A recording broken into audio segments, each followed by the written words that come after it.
each other. Yeah, people get together. They try to make it across, bro. That is exactly what happened, bro. Yes, they do know. They pay attention. Journalists, you guys might think. No, see, how do you know? Like, I'm right now. I'm checking. ChatGPT. What are you checking? I'm showing you. I'm going to read the prompt. The prompt is: the more immigrants that illegally migrate to the USA when Democrats are in office than when Republicans are in office. Granted, it's like it's not well structured grammatically, but.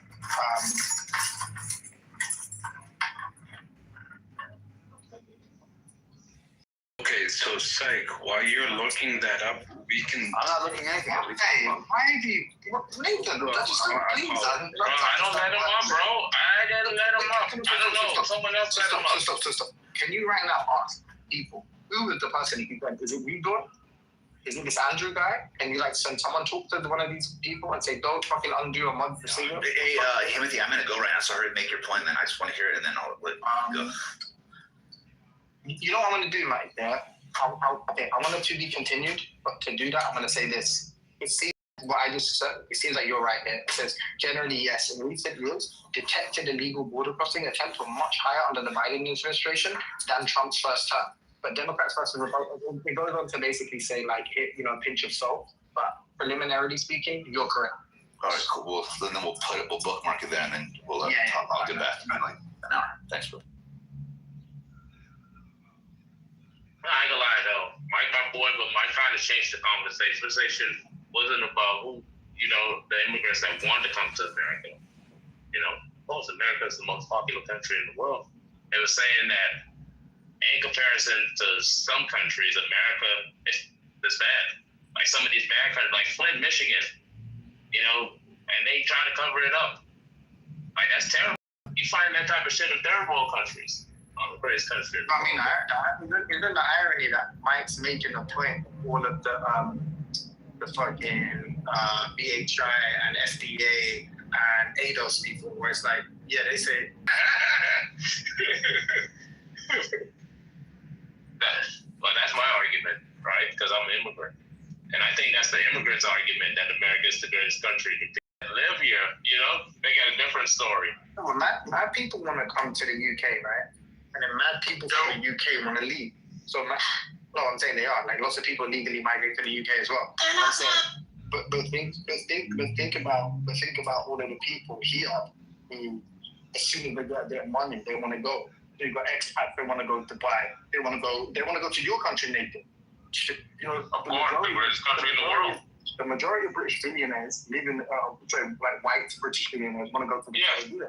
The Asian ones go back to India, So the reality is, no one actually really wants to be here. I think it's also true of America, where it's economically prosperous. That's what people want.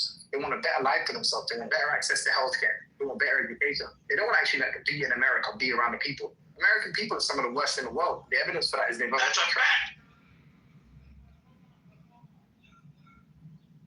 You want the infrastructure, you want all of that kind of stuff. And to be honest with you, most people, once they're wealthy enough, leave America and only come back literally to send their kids here for education and then get them to come straight back, come here for best consultants in the world when you have some kind of issue with your health. Extra reason people come back, maybe for events and stuff like that, maybe for a holiday, maybe to shop, because consumerism is right. But no one actually wants to be from America and be American. Trust me on that. I think and it's ironic because people like Trump and them, they sell the working class a dream about this is why you should be a patriot because everybody values you. What we see now is hates America. On virtually every single social media post you find in equal measures. Don't get me wrong, there's a lot of zealots out there, God bless America, right? In equal measures, people that hate America with a passion and want to see it destroyed. If those people come to your country, it's not because they really want to be American, because they want to extract resources the same way you do from their country. We want to see America destroyed as America. That's why you're my brother. Yo, Nate, the reason that you immigrants think this country is so amazing, and I figured it out, right? You know how you first meet a girl, right? She's so pretty. You're like, oh my God, she's so pretty. And then, maybe she get a little bit, like, oh my gosh, she's so amazing to me. I want to marry her, right? And then you marry her in that first year, things are amazing. She giving it to you all the time. She's cooking your favorite meals. Then after about 10 years, she done gained some weight. She don't go to the gym no more. She's spending all your money. And you're like, I don't want this no more, man. You need to change. You need to get back in the gym. We've been in this marriage for a long time, Nate. She don't go to the gym no more. She just spent she wasting all her money. She violent toward us, you know what I'm saying? Like that's why. That's why. You know what I'm saying? All the neighbors are looking like, ooh, that woman, she kind of cute because they single. You know what I'm saying? That's why. That's all it is. That's all it is. Once y'all been here a couple generations, y'all gonna feel different. That's just love. That's just love. All that is.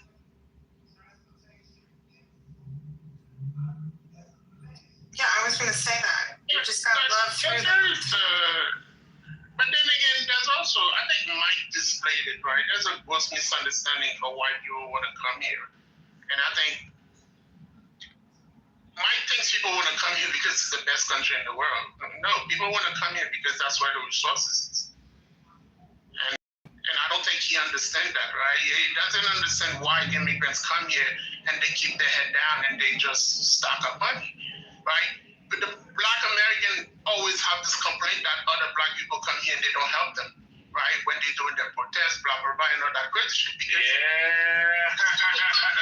these people come here for a different purpose. The same way the United States is in the Middle East and bombing everywhere. It's not because the U.S. love these people. It's because of resources. The U.S. does is not out of love. And people don't understand the way that the United States also attract people to come here. The U.S. does a lot of nefarious stuff, right? That push people to come here. A lot of people don't come here at their own volition, you know. And I think there's an ignorance in this country where people don't understand the kind of thing, and then they say wild shit. Oh my God, we're the best country in the world. That's why people want to come here. You know, no, nigga, you good. Let me start, please. So. People are here because you fucking burn their fucking crop, and then you put crickets and all kind of rodent in their field, which U.S. and the CIA has been doing in Latin America. Like, and then people pump their chest like it's like this thing. It's like, no, bro, nobody wants to leave their home. And I have a feeling that people that think like that have never left the country, and they rarely talk to people that are not from this country on a serious level where you can be truthful. You know what I mean? But I don't know.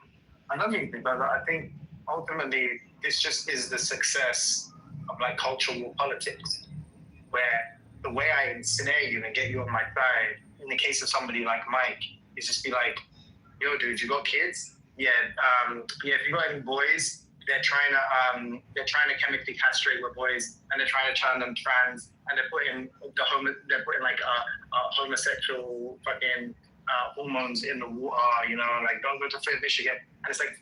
From there, where you become so partisan on this like single issue that you start buying wholesale all of the bullshit, and you basically just take your side on the culture war. And someone like Mike, I think like is emotional in a good way. Like, well, not, yeah, I guess it has this pros and its cons. He's just someone who basically almost at this point just committed to that side of the fight, where he's just like, yo, listen, I'm partisan on any issue that concerns like Trump, right versus left politics. Like on any of these cultural issues, basically, this is my side. I think like that's the efficacy, that's the power of it. Yeah, but that's human nature. No, it's not. That's not right. It's right. Go ahead. All right, thanks. No problem. That's human nature, and I thought about when this quality first appeared in the first man, for the first observer to note it. And then to take advantage. And you could easily see how it would start early, first with your family, right? Especially if there were like a family clash between two people. And then, so you're like, okay, well, those ties are very strong. They're made with blood, therefore, obviously, that's reasonable and rational. But then you can see that even when children are playing, and if it were a team sport and it was one team versus the next team, you can see how, oh shit, people get really emotionally involved in inconsequential fucking sport. Oh shit, look at what that guy's willing to do for his teammate. And then it's observable in politics, even in the earliest form, where person that ran for politics, yeah, he might be a family member, he might be a neighbor, he might be from your clan, and you've got this passion for him, that, you know, you're demonstrating. So we probably could take that to the earliest formed societies with the earliest form of social hierarchy and government, and it's just been what happens is we can't counteract it without a strong fourth estate, without a strong opposition, where people are able to critically discuss these things without getting killed. You got to be the rule of law. Because otherwise, left to their own devices, two different clans, they would, especially if they either one is going to dominate the other and then subjugate them, or it'll be, we're going to fight to the last person. But most likely, the former rather than the latter. But it's a normal human behavior, but we keep losing the lessons because we're not well educated and we don't have the proper guardrails. That makes a lot of sense. It could be. Hello? Oh, my bad. Really? Yeah, knows not to. It's not my thing. Can I All right, how you make a guys point? doing? Good. Oh, you're a white woman. Only men in this discussion. Thank you. Concrete, sir, may I speak, sir? No, deny. Request denied. Alessandro wanted to do it. I'm after Hassan. Oh, the Jets are I'm after Philly. We pile on. Yeah, I'm off the creek. I think radicalization is kind of what Matt has said right before you finished your remarks, Concrete. And I believe radicalization is as old, right, as structured, organized living. But I do think it's worth acknowledging that not every partisan divide becomes as extreme as this, right? Like, we have the same people that were complaining, like, society is controlled by billionaire pedophiles, and then when they find out that, yeah, that's true, it's just you vote for it and support them and you buy their Bibles, they were like, oh wait, we don't really care about billionaire pedophiles anymore. You see what I'm saying? So I think, like, once you have abandoned reality itself to support, like, these beliefs that you claim you hold, I think that's a degree of radicalization that I kind of heard Matt alluding to, right? So I'm not saying, like, you're wrong, Concrete. I'm saying, like, this is a specific sort of devotion that is worthy of the name radical, right? Wait, what? Well, why do you think because he's, like, immovable in his position in the moment? That's not why. So the reason you become a radical is when your society, when you feel like you don't have a voice in your society and you feel like you're not being heard. So you're very susceptible to ideology that kind of reinforces that notion, right? So you like people that are being oppressed into be radical because they feel like whoever's oppressing me is not listening to me, and that's why I adopt certain ideology, right? So if you look at the Trumpers, when you look at their gripe, they tell to you about the whole transgender thing, which is a big thing that radicalized a lot of people. They felt like the movement was forced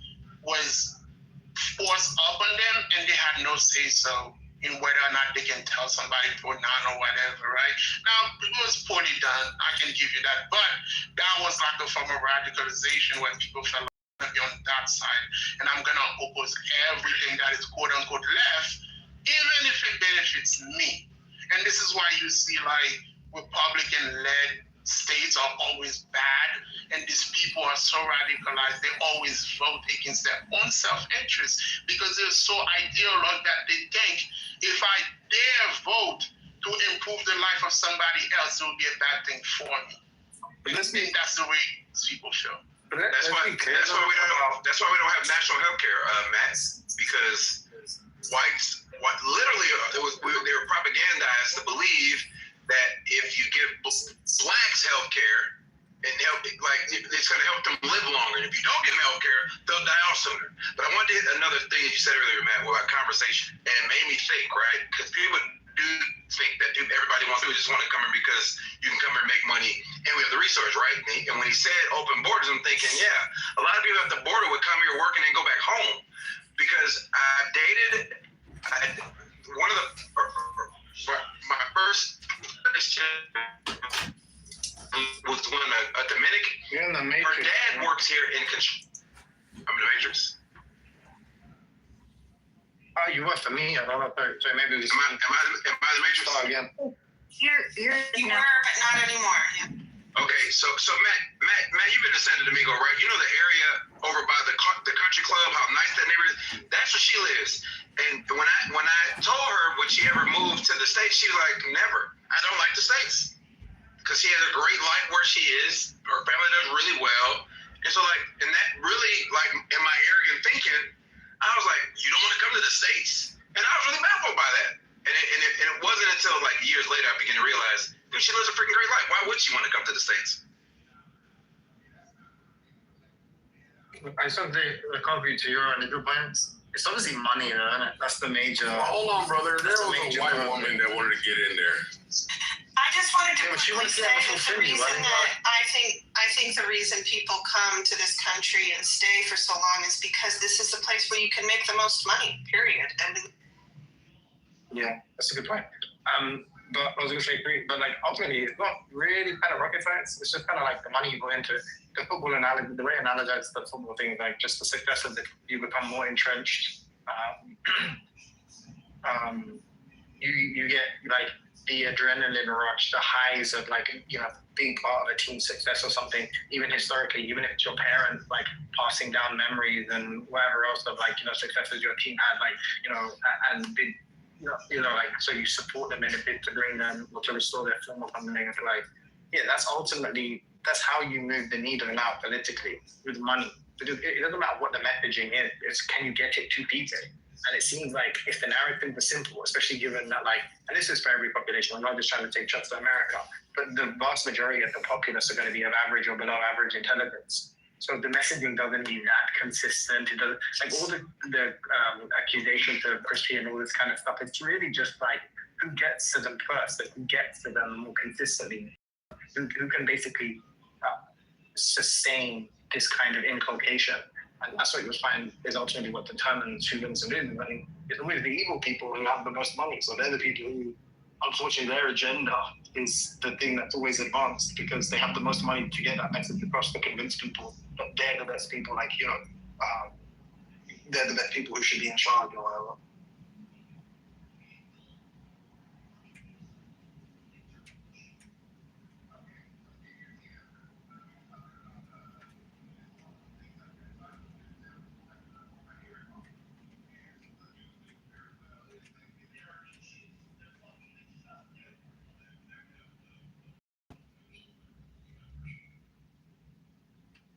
What the hell?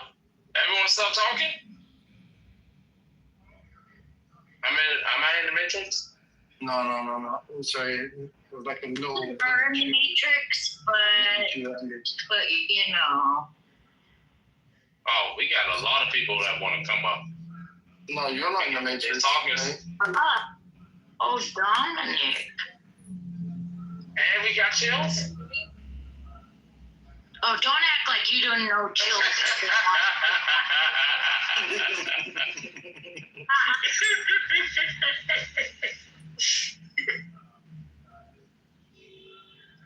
Yo, Nate is diabolical, yo.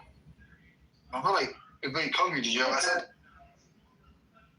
The last word I heard was, I mean, what do you, I'm trying to, like, I understand the dynamics of radicalized people, radicalism. My point is just that it seemed like you were saying, like, hey, here's this innate quality that all humans possess. Yes. It's like, yeah, but I was saying it's a trivial fact that, like, we all have some, like, latent ability, like, we all have some, like, latent bigotry or something that can be, like, amplified or something or unlocked, right? I'm saying, like, the way it's done the reason, like, you know, certain ideologies are like more easier to promote and more successful really just comes from money. And I think what you'll find is there's just going to be a correlation between people who manage either who preserve wealth or manage to acquire it are people that, like, generally speaking, you know, by most people's standards are going to be like what we consider most kind of sinister.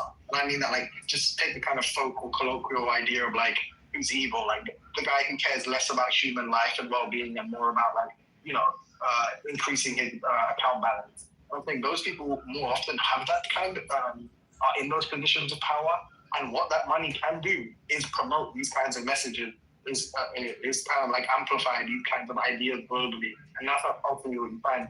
Like, and then it's easier, like, you know, racism is bad for myriad reasons, but one of them is it's also like a really self-destructive kind of ideology or perspective or paradigm, because look now, you would more happily support an Israel who at the very least just doesn't care about, you know, the well-being of the average American, right? And I would say it probably goes further than that. They actually have a contemptuous relationship with Americans, but that's one side of that. You'd rather support an Israel because they look more like you than an Arab who basically serves as like the backbone of your economy at present, and are like these pits, colonial subjects and vassals that are like you can manipulate at your will. You hate those people more than the people who essentially mean for your own destruction just because of the color of their skin, you know? It's like, okay, so you're saying there's a hierarchy of motivations? I'm lost. What are you trying to tell me? I was saying in response to your point, it just seems like the bigotry point is trivial. Everyone's kind of bigoted and vulnerable. But the way you make more people more bigoted is just with money. No, it's about the human nature and the origin points. It wasn't about revealing a quality of human behavior. It was where does it come from, and who identified it, who uses it, and what can we do to prevent its effects from overtaking the community. That's the real problem. Not that people succumb to fucking the dollar or their own, you know, pet fucking. Oh, because I thought you were saying, like, because obviously I think me and you are both cool with Mike, so I think what you were kind of saying is like, yo, everybody's like this kind of thing. Yes. And I was saying like, and I was saying like to some extent, yeah, but I think the difference between, let's say, like a Mike, let's say, is they got to him early, and you might ask the question, so maybe I was preempting the next step, which is who and how, and it's like just, you know, bad people with money. But it's always going to be bad people with money. So now we got to figure out how do we stop these type of destructive agendas. It's hard to be manipulated the more educated you are. Like the more the understanding. Like if you're someone, I agree. That's why I mentioned the fourth estate. For if you don't know, that's the media, journalism. They're supposed to be the ones who rail against the government and, you know, educate us on what's going on, such that we have nuanced views instead of these like really, you know, overly simplistic, superficial views. But yeah, just to be clear, I wasn't saying like this cuts against you or something.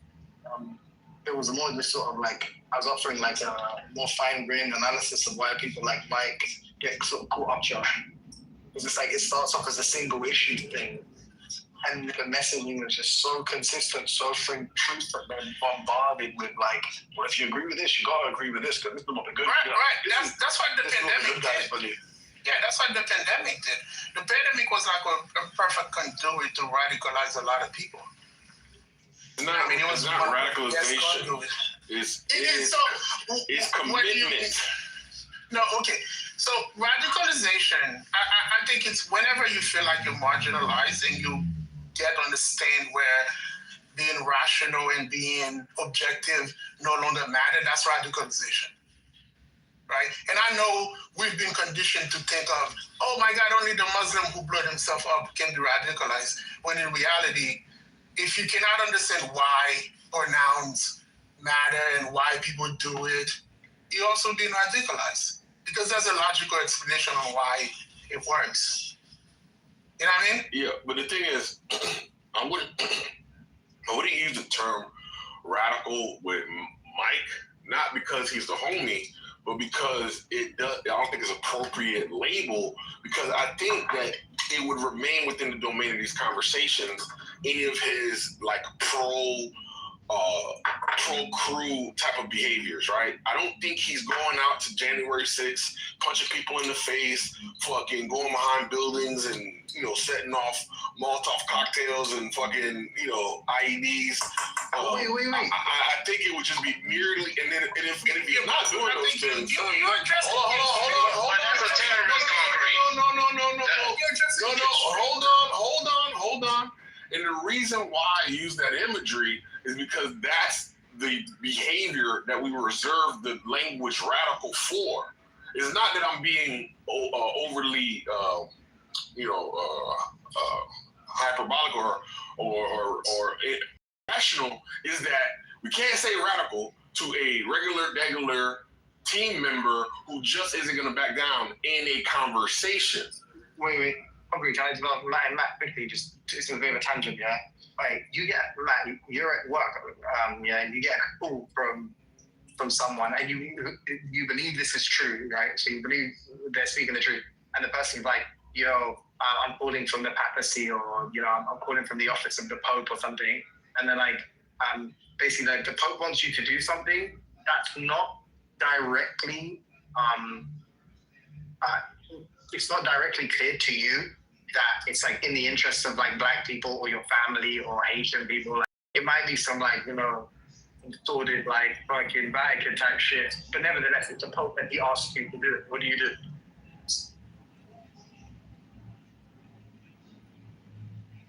Did I come through? Was I clear? Did I come through? Yeah.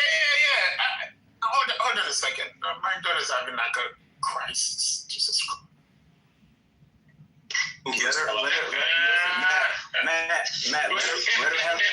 Matt, wait. Matt, let her have the Bugatti and the Ferrari. It's family to walk like. Really, I think it's more to do with K-pop tickets, and I don't know why he's, you know, not gonna splurge on them. But yeah, bro, get the K-pop tickets, bro. All right. Especially when Matt got that. Matt got that buy the nice spot money, not buy the bar. He got that buy the nice. Exactly. It should be first row Paris K-pop concert. Let's go. All right. I came to say, stop talking about Mike. He's not here. What happened with Mike? We're not talking about Mike. You missed it, Sugar Wolf. You missed. Well, Concrete, you don't think that one is like just a radical and the other one is like a radicalized terrorist? No. See, the thing is, unless you put skin in the game and you willing to risk it all, you're not a radical. You are merely a person in a conversation that isn't going to back down. And the reason why is because there's no consequence. And you can't make me. Now, if there was a way where you could make me, right? Because obviously there'll never be any consequences, maybe ostracizing, room booting, but whatever, right? Let's just say it was it was purely an intellectual endeavor, which I think it is with Mike. You have to bring the goods, and you can't bring the goods, then I'm not moving my position. And that's not a radical. That's just if you want to call it intransigent to try to give it a label. I disagree, right? If I were to give Mike the resources and explain to him why people come to this country, that would not help him. Because he's already dead set on America's number one, America's the best. People come here because they want house shit. I don't think there's enough evidence, there's enough study, testimony that can prove him otherwise. And that would make him a radical about the idea. But in a certain context, he's right. And because that context exists, why would he move? I think you have to flesh out those reasons. But that's the thing with logic. Yeah, give me a second. But that's the thing with logic, right? You can logic your way out of anything. But if we give you evidence, logic dies. You can't, just because you have a logical answer for something doesn't mean it outweighs the truth or it outweighs the evidence. Yeah, but we're just talking. What is some more? Cough, some more. Wait, Matt. What is Everybody had a question for you. He said the Pope called you, right? I mean, family, don't do it. He said if the Pope gave you a call, right, and he asked you for like some type of personal favor that's nothing to do with the religion or anything like that, would you do it just because he's the Pope? No. I wouldn't even do it even if he had something to do with the religion. I'm not a zealot. You know what I mean? I can believe in the faith. Wait, if he told you to move a box from here, if the Pope calls you and say, yo, Matt, I'm moving to a condo downtown New York, help me to move, you'll say no? But that's something different. You can. That was a possibility. It is hypothetical. Matt got defensive, bro. Matt smelled the trap, bro. He smelled the trap and he was like, hell no, I'm not going down that. The thing is, it's like this thing. I would have a homeless person move a fucking box. I live in New York. Ask him again, nigga. He must have misunderstood. It depends on the request. You see, when you say the word Pope, you imply a certain religious authority. Exactly. It is from the Pope. You have to do it if you honor him. And I'm saying I don't have to do that because I can think for myself and I don't have to follow blindly. Okay. I wish it was recorded. Bro, you know, not one person on stage is going to be like, no, Pope. Not one. I said no. Exactly. Bro, you might go to hell. I say no. I say You're no. going to, bro, you won't hear It's actually in the pits. Concrete. There might be a chance where he's actually the God guy. No. Once again, you see what you guys are doing. You guys are doing that. You guys, and this is why I love listening to you guys do the logic thing. But a lot of the time, it's very frustrating because you guys will dismiss anything else. You know what I mean? Just because logically it might make sense. And you guys What is evidence, Matt? Did you hear what Concrete said? He said it's impossible. He said it's impossible that the Pope is God. Concrete knows not to use the word impossible in this room. Fucking, you went crazy one time. I literally changed my language because of Concrete. What is evidence, Matt? What you talking about? Evidence is a collection of data, that creates the proof. What proof? Because there's a lot of evidence. Proof For is... example, hold on 1 second. If a police officer plants drugs on you and submits it as evidence, and in court they say, here, I have the proof, but it's not your drugs, and you didn't have it until the officer planted it on you, is that evidence? Yeah, but what if I say I was framed, right? Yeah, it is evidence. Would you say, get the fuck out of here? No. Right. It is So evidence. sometimes evidence isn't logical. Right? No. It's just there. Well, hold on. Proof. No, but that's not. But Okay. evidence can be qualified, right? There's good evidence, there's bad evidence, there's fabricated evidence, there's manufactured evidence. So you can qualify it. Well, if somebody, let's say he planted the drug on you, right? But there was a camera that was there that he didn't see, and you find that camera. Let's say there was no camera. Now, hold on. I'm going to show you how. Now, your defense will be because you have another evidence showing that he planted it on you. Now, his evidence became a fabricated evidence. Let's say You there see how is we're no. qualifying the evidence. Evidence is what it is. It's just a noun that says it is something that proves something happened. Okay, great. Right, Is it but a good let's say evidence? that the evidence does not. The evidence proving that didn't actually say there are no cameras to show that he. Let's say it's 1995. There's no CCTV everywhere, right? There's no evidence to show that nothing, right? The evidence that's in place is just a fact, even though it's not. So that's what I'm saying. You're saying, oh, people dismiss evidence. Yeah, I'm allowed to dismiss some shit that just doesn't seem right. Evidence doesn't mean any motherfucking thing unless it's concrete. That's all I'm saying. I'm just You trying see to how y'all understand. right? So like when they instruct juries, they literally instruct them that they can like take a witness's information for like as much truth or as little as they want. Right. That doesn't mean Jazzy's right. That's the opposite of what Jazzy's saying. Yeah, so what happened earlier with Mike? No, nothing. It's just a conversation, bro. You got the answer. You got the answer to that question. Oh yeah, I did it. can say, no, I'm not going to do something just because the Pope. I'm a beast, bro. Concrete. That's a dub for me. We're 1-1. Wait, is Matt a general Catholic? I am a Catholic. Concrete. Is he the general case of a Catholic? My guy, I was humble when you beat me with the pause. No, but you can't say. Wait, what was my argument? Steel man my argument says obviously. We're not doing this. I said, we're not gonna steal man my argument. Oh shit. Okay, all right. Yo, hey, you tried, boy. Just steal man my argument, bro. Yeah, you said, you used Matt as an example of someone like even somebody like him would be influenced. And then this is the example about the Pope calling him. That was your example. And I said in response to you, I was like, no, Matt seems like pro-black, family first, hate. Wait. So Matt, all right. I got it. Defends oppressed people first. Okay. I didn't even know this nigga. I said, you know I'm better. So Timothy, you think that if the Pope called Matt and said, hey, Matt, I need you to, if Matt, let's say, remember, it was in the context of being a Catholic in a powerful institution in the world. And the Pope calls Matt and says, hey, Matt, I see you're on the bond desk over at this investment bank, and I need you to tell me who is your superior and who are your subordinates. You think Matt's gonna say, man, fuck you, get off my line? No, but it's the thing how I phrase the question. No. And I said this to you in a day. I said, look, if the reason for the call is apparent to Matt, but Matt understands, like, there's a good thing that the Pope's asking me to do. Of course he's gonna do it. But then if he's doing it for the Pope, what is he doing? But what I said, so why'd you take his answer to be clarification?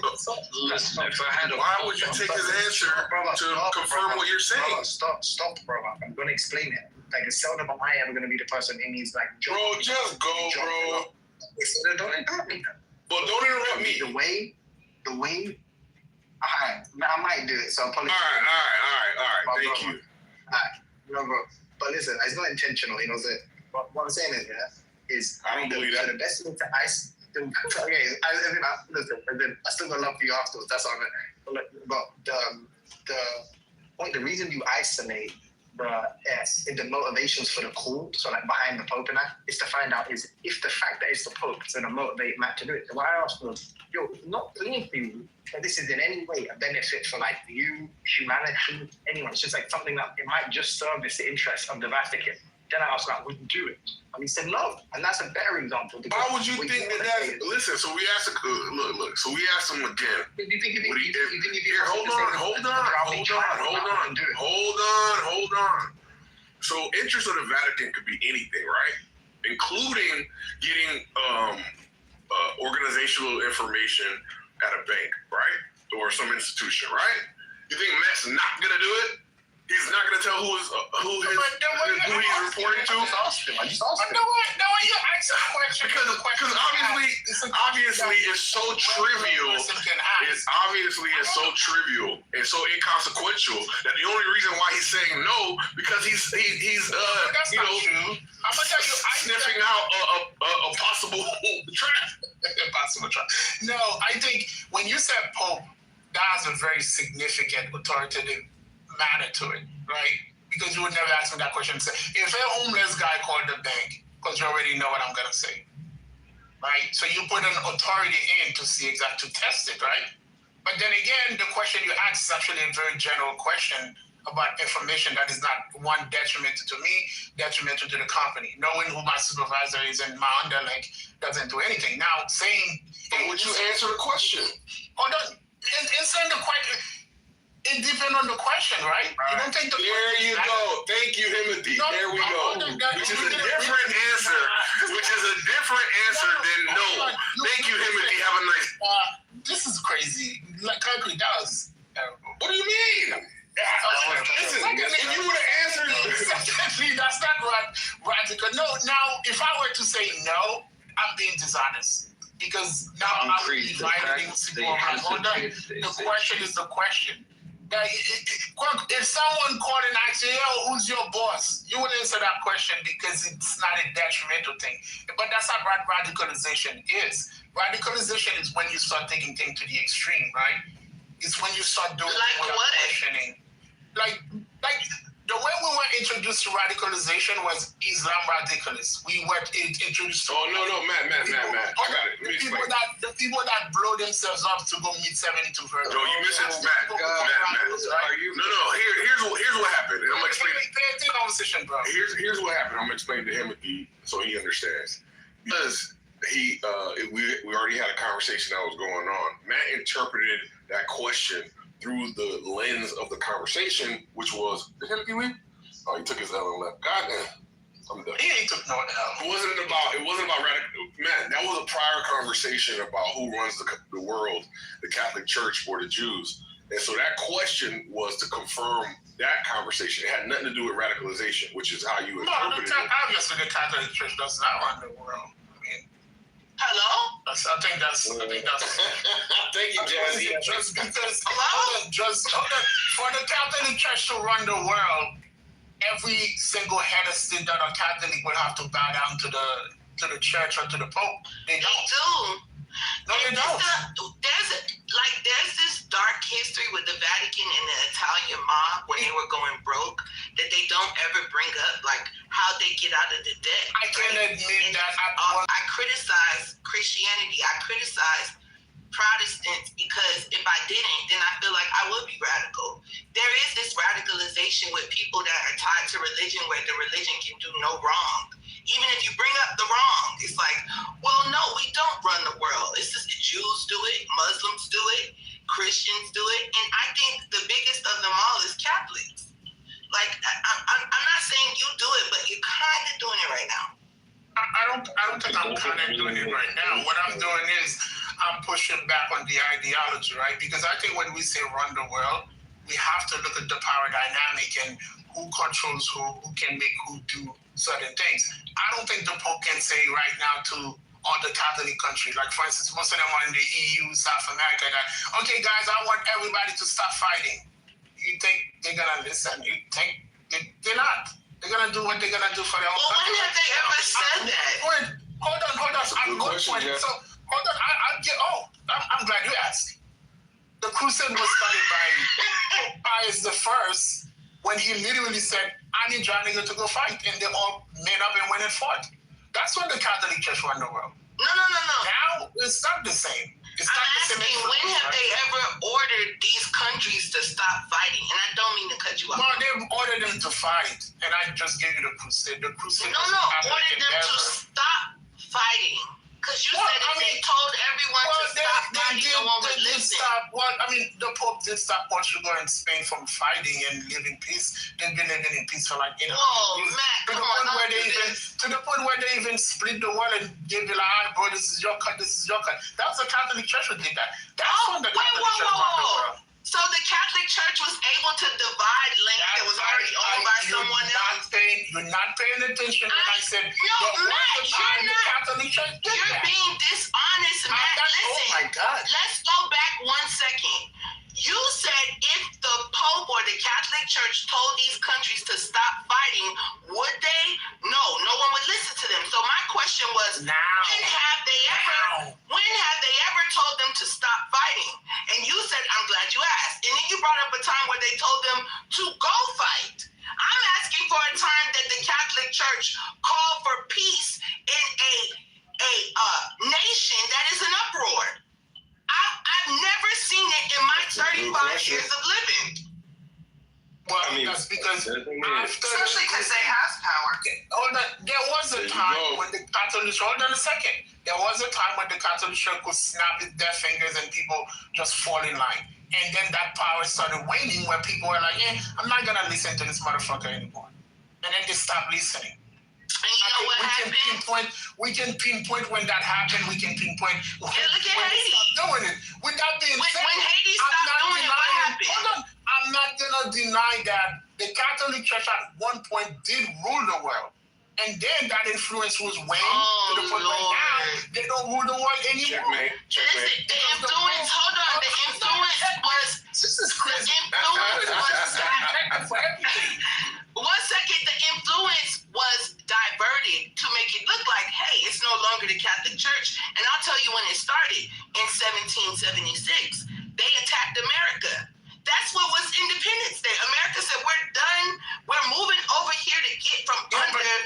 crazy ass motherfucking British were crown not and the Pope. Catholic. And you know what the Pope said? The Pope said, "Go attack them motherfuckers." No, the British were not Catholic. You niggas, hold on. All the Catholic Church does is call for war. They never call for peace. You think the And fact now that they're doing it under the Jews.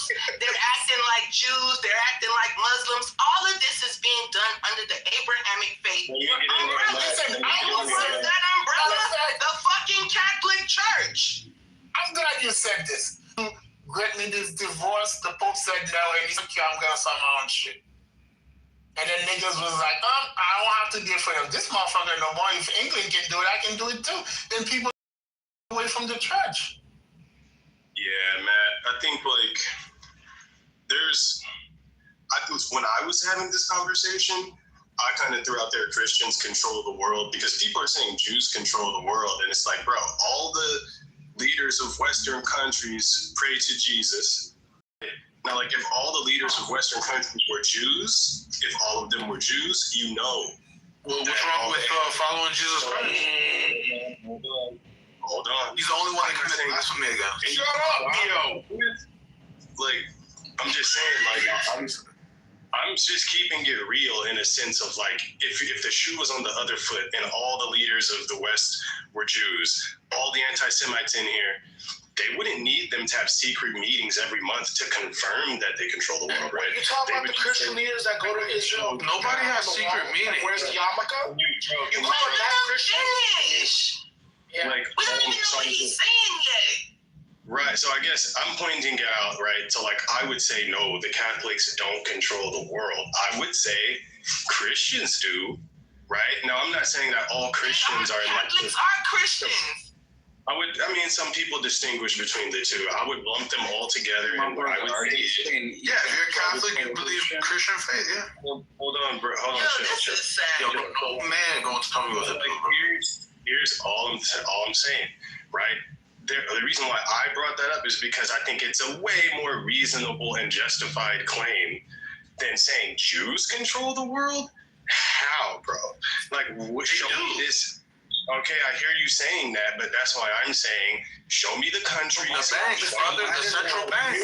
Why does that have to be The central banks. El Centro, they said a lot more than... Man, I'm so sorry that nobody told me that. The central banks, bro. Hold on, man. Hold on. Like, I know everybody wants to answer and get their anti-Semitism. No, it's just the central banks. We don't hate them. I don't hate them. Somebody's got to control shit. Of entity that you say we should hold accountable. You know what I'm saying? You should have. It doesn't have to be on purpose. The Chinese. How about Chase Bank? Say like. Yeah, the central banks, bro, in all the countries. They allow them to sexual and human traffic people through the church. Look at all the people. Look Like, at all the do you people know about that? who buy into them. You're never gonna find really intelligent people who are like, oh yes, the nexus of power is one group. Like obviously stupid. Yeah, exactly. But you know, No one said the nexus of power. We're saying they're powerful and they run the world. No one said there's no other groups of people that run the world. This is just one of them that we're talking about because they're always being diminished to some little Christian crusaders. No, that's not what they are. A lot of them are evil. They're the spearhead of molesting children, right? And then all of a sudden, no one ever gets in trouble. All they have to do is step down from their papacy or whatever the fuck you want to call it, right? You don't have to be intelligent to talk about this, Timothy. This is not an intelligent conversation. well, it is. One where you I use, agree, and I agree hold on with one that. second. I agree with It's that. one where you use your fucking eyes, you read, you see what's going on, right? You don't gotta be that fucking smart to read a news article. Wait,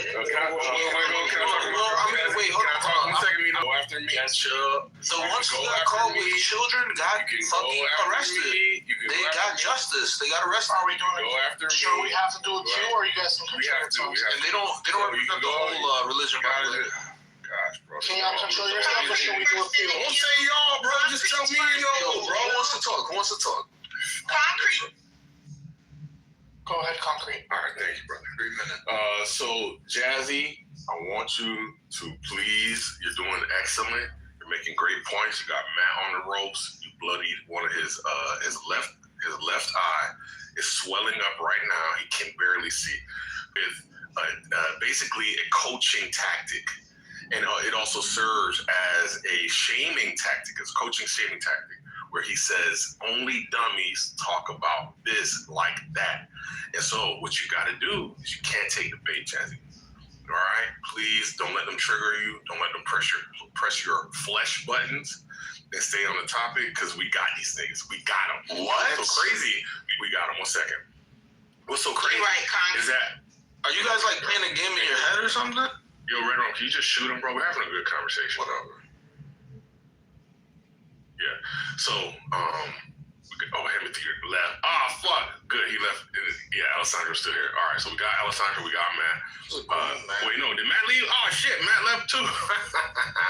There you go, Jazzy. That means we really got him. I'm going to tell you this last challenge game for concrete. Something's wrong with you, bro. Something's really wrong with you, bro. No, the way that you Hey, feel about life is kind of you know why? I'm gonna let you go after him, but stop interrupting. Alright, bet. Alright.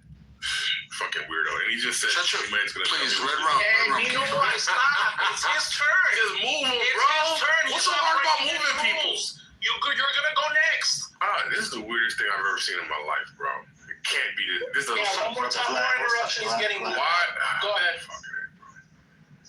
All right, where were we? Oh, Alessandro used the argument about people of a particular group, different positions in the world, and he says it is good evidence for the Catholics, but it's not good evidence for the Jews.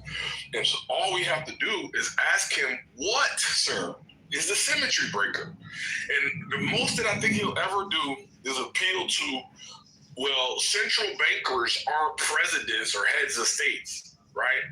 So that just means like a trivial distinction, because what we're talking about is where power is located and the people that are located in the power positions.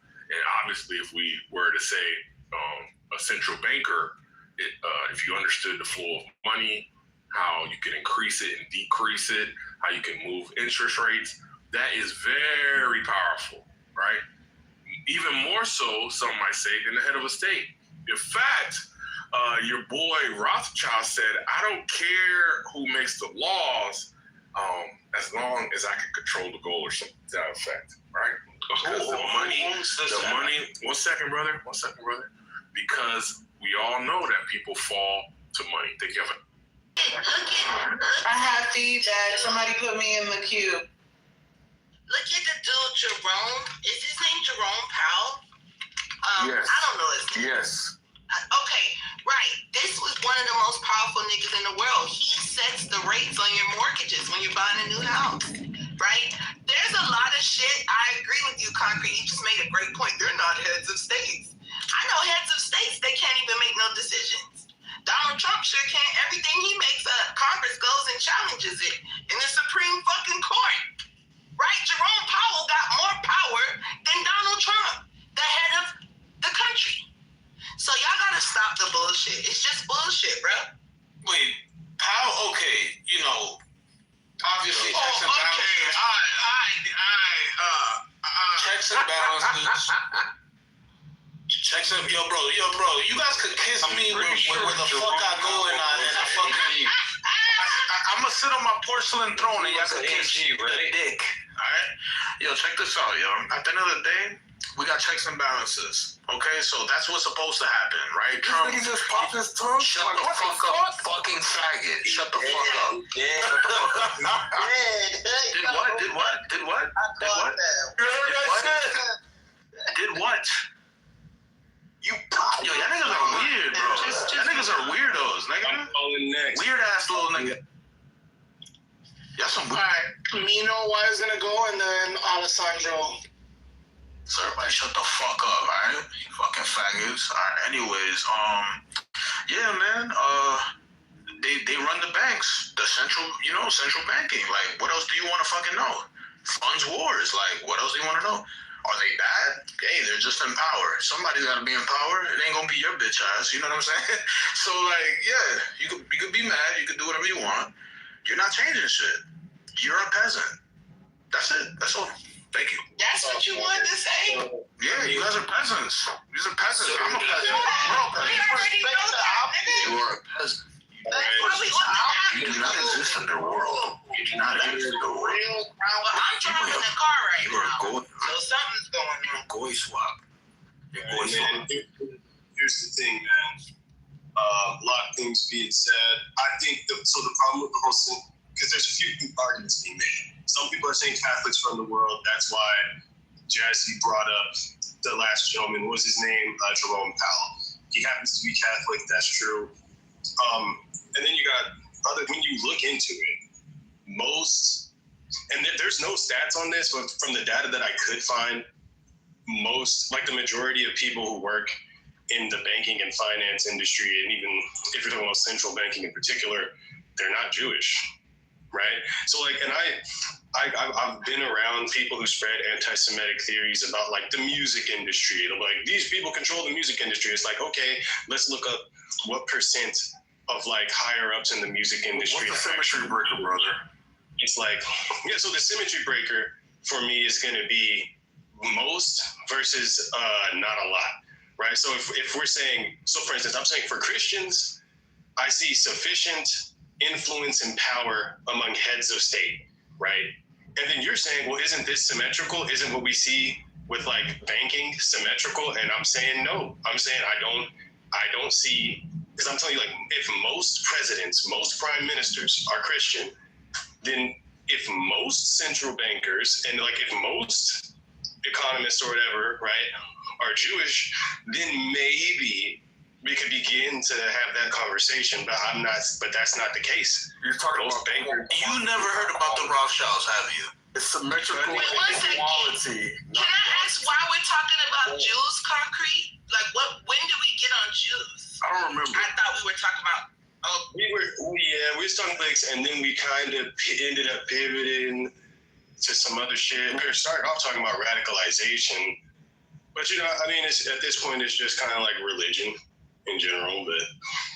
But yeah, man, I feel like it doesn't really make sense. I think you can see what I'm saying, right? Most presidents of Western countries are Christians, so it makes more sense to say Christians control the world. If you could come back with I'm that. okay with that. I'm cool with that. I knew he was going to do it.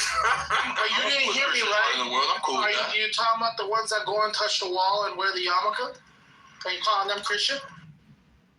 If you got evidence that they're not Evidence everywhere. Look it up. No, but I'm saying if you're saying that I'm counting people who are not really Christians, just show me that evidence. But what I'm if you saying think Donald Trump, if they go to that Show wall, us evidence for what you're if they saying. go to that wall and touch it and wear the yarmulke, then how could you say they're Christian? hey man, look, bro, if you're saying most of them are secretly Jewish, that's fine. Just show me, right? And I think all I'm saying is for the Jewish thing, if for the people making the Jewish claims about Jewish people controlling the world, I'm like, bro, show me the countries and show me where they control most of the power in any particular area, and they don't, bro. They don't. Okay, so can you show us proof of that, or? Yeah, so we But wait, hold on real quick, Alessandra. Do you know what a fulcrum is, right? Are you saying that they're analogous to a fulcrum? Their effect? Yeah, exactly.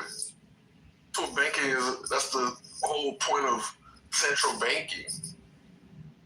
And a small number of people have a lot of sway on your material conditions. Yeah, you probably can't even see them because they don't want to be seen. That's it. They did their job. You know what I mean? I think that would just be too much. Yeah, Luca, I feel like you've become. So Tito's a massive retard. He's an atheist or whatever.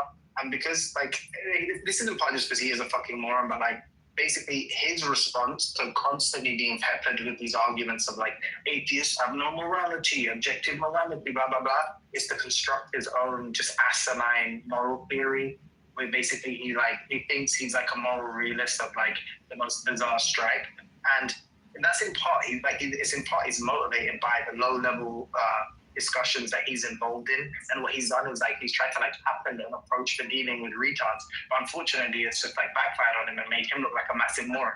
But you've got too much ego and pride. He won't let it go, and he defends it like it's a legitimate theory. Gets routinely embarrassed by philosophers and the like. I say that to say, sometimes when you're having discussions with these people and you try to like broaden their puppet master who like is behind the shadows, it's like what you end up doing is falling into the trap of actually just thinking like how stupid people think. This isn't aimed at you in any way, concrete dressing. So it's like you end up disengaging. It's like, but what you should do is expand your mind past the stories. Like, why are we looking for a candidate for like who's responsible for all the ills in the world? How about it's like there's lots of different competing interests, and there isn't just like one group like who just talk for the majority. This is a lot of defense. We should have been focused on. I'm telling anyone. I'm just This is a lot of defense. It's almost like we have to stop. It's almost like we're driving to a destination. We don't know where, we could take a left or a right at the next right. Don't leave. I'm about to do my feet. Timothy is saying, stop the car. Stop. Luca, get out. Jump out. Keep going. Jump out. And I'm like, yo, what are you? It's just a leisurely drive down the road. Why is it so important? Why is it so important that he jumps out of a moving vehicle at going 90 miles an hour? What's going on? Your analogies are, wallahi, they're perfect. That you should be a director. Listen, brother. Wonder how you. I appreciate it. Address the point, please, and thank you.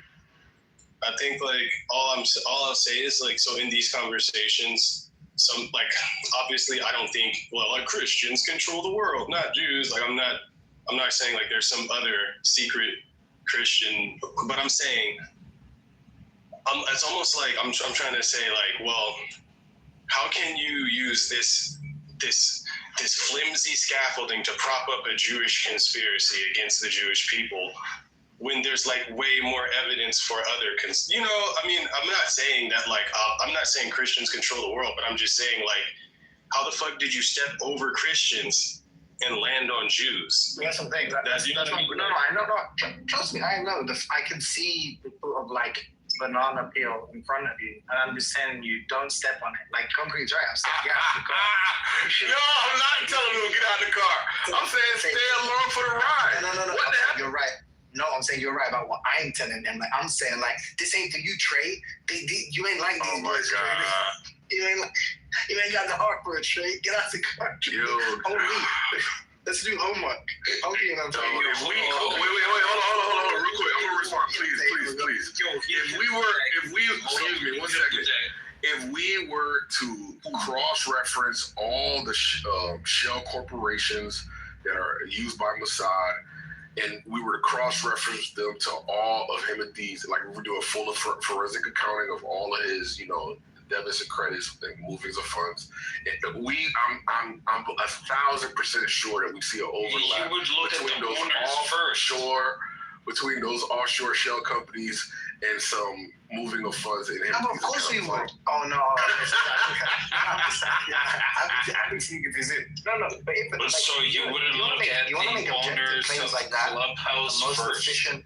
You wouldn't look at the owners of Clubhouse first. Nathan, man. What the fuck, bro? Nathan, the worst gardener in the world. I pay him to get rid of my weeds every fucking day. Them shit, I'll be finding another one of them.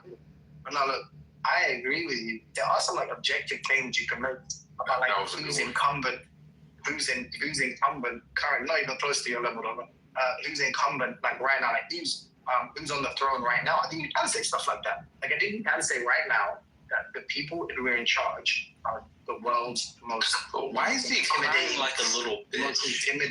The most intimidating and formidable war machine, right? The people who are responsible for controlling that right now are Israel. I think that's second legit. The people who control the fate of American public is Israel. I think you can't say stuff like that. But whether or not the people who are like ultimately responsible for controlling the fate of the world or something, I don't think that is all down to Israel. I think the reason you're seeing such an aggressive strategy in the Middle East now is because they've got really short window of opportunity, namely Trump's presidency, and they want to get as much as they can done. So the question you have to ask yourself is, so inside and outside of Trump's term, like what is that? Who controls the world then? If you see it's all hands on deck right now, let's go, bro. They're trying to expedite everything. You have to ask yourself, well, then what was going on before and what's going to go on after? If they're seeing like this is our window of opportunity, and that's just how you need to know. And clearly, it's just not one group controlling it. It's competing interests, and they all have their time in the sun. No, you're mistaken. So there's the natural ebbs and flows of society where the people are allowed to, do as they will, while, the parents keep a close eye until the most fortuitous moments or the most perilous moments where then they will step in and, assume the role as the, proper leader of the world. That's good leadership. You don't micromanage the world, right? Especially with there's so many like inconsequential parts, and you just hyper focus on the main areas. There's only if you look at the G20, that's really all you need. I don't think you need the entire G20. You just need America, right? You can get Germany there. There are all these different organizations. The Eurozone, and boom, you're done for the most part.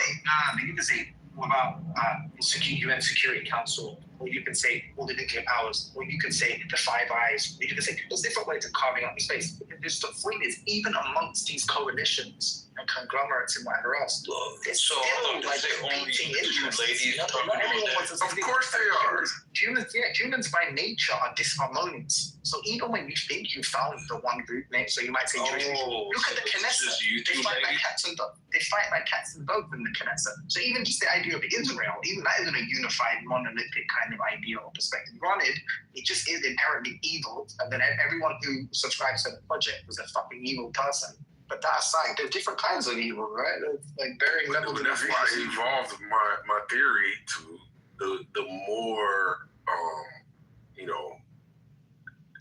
niggas went to the better governed. Exactly. I moved to the bigger, better organized group. Yeah. Yo, how is somebody from the UK calling you that though? To your face, and you just Timothy, you know what's so crazy, bro?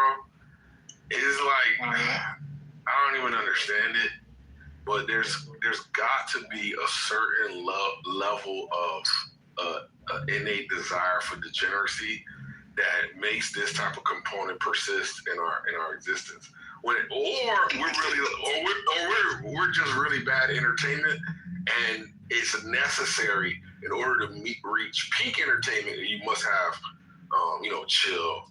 I think it's just. Oh my God! I was just about to say I'm going next. How he can talk to you like that? And let's give She-Wolf a minute, guys.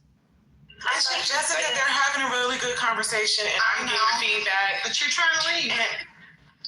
I'm not going anywhere. Oh, okay, good. Okay, I'll be quick. I'll try to be quick. Whatever. Go ahead and finish up, and I'll go next. No. Go ahead. Shut up, Chili. Them niggas never gonna be finished. I can tell. That is the point. Okay, so it's Feedback Friday, y'all. I don't know. I went to sleep a little bit early. I don't know if anybody else gave feedback. But I was supposed to give this feedback last week. So everybody's here that I want to be able to hear it. Hopefully Nate is by his phone. If not, y'all can tell him later. I'll repeat it later. So in Chillism, right? This space curated by two gentlemen, Nate and Knowledge, right? They don't really like female moderators in here. And over the years, there have been very few, what I will call like first round draft pick of female moderators chosen by either Nathan or Knowledge. We have Tally, right?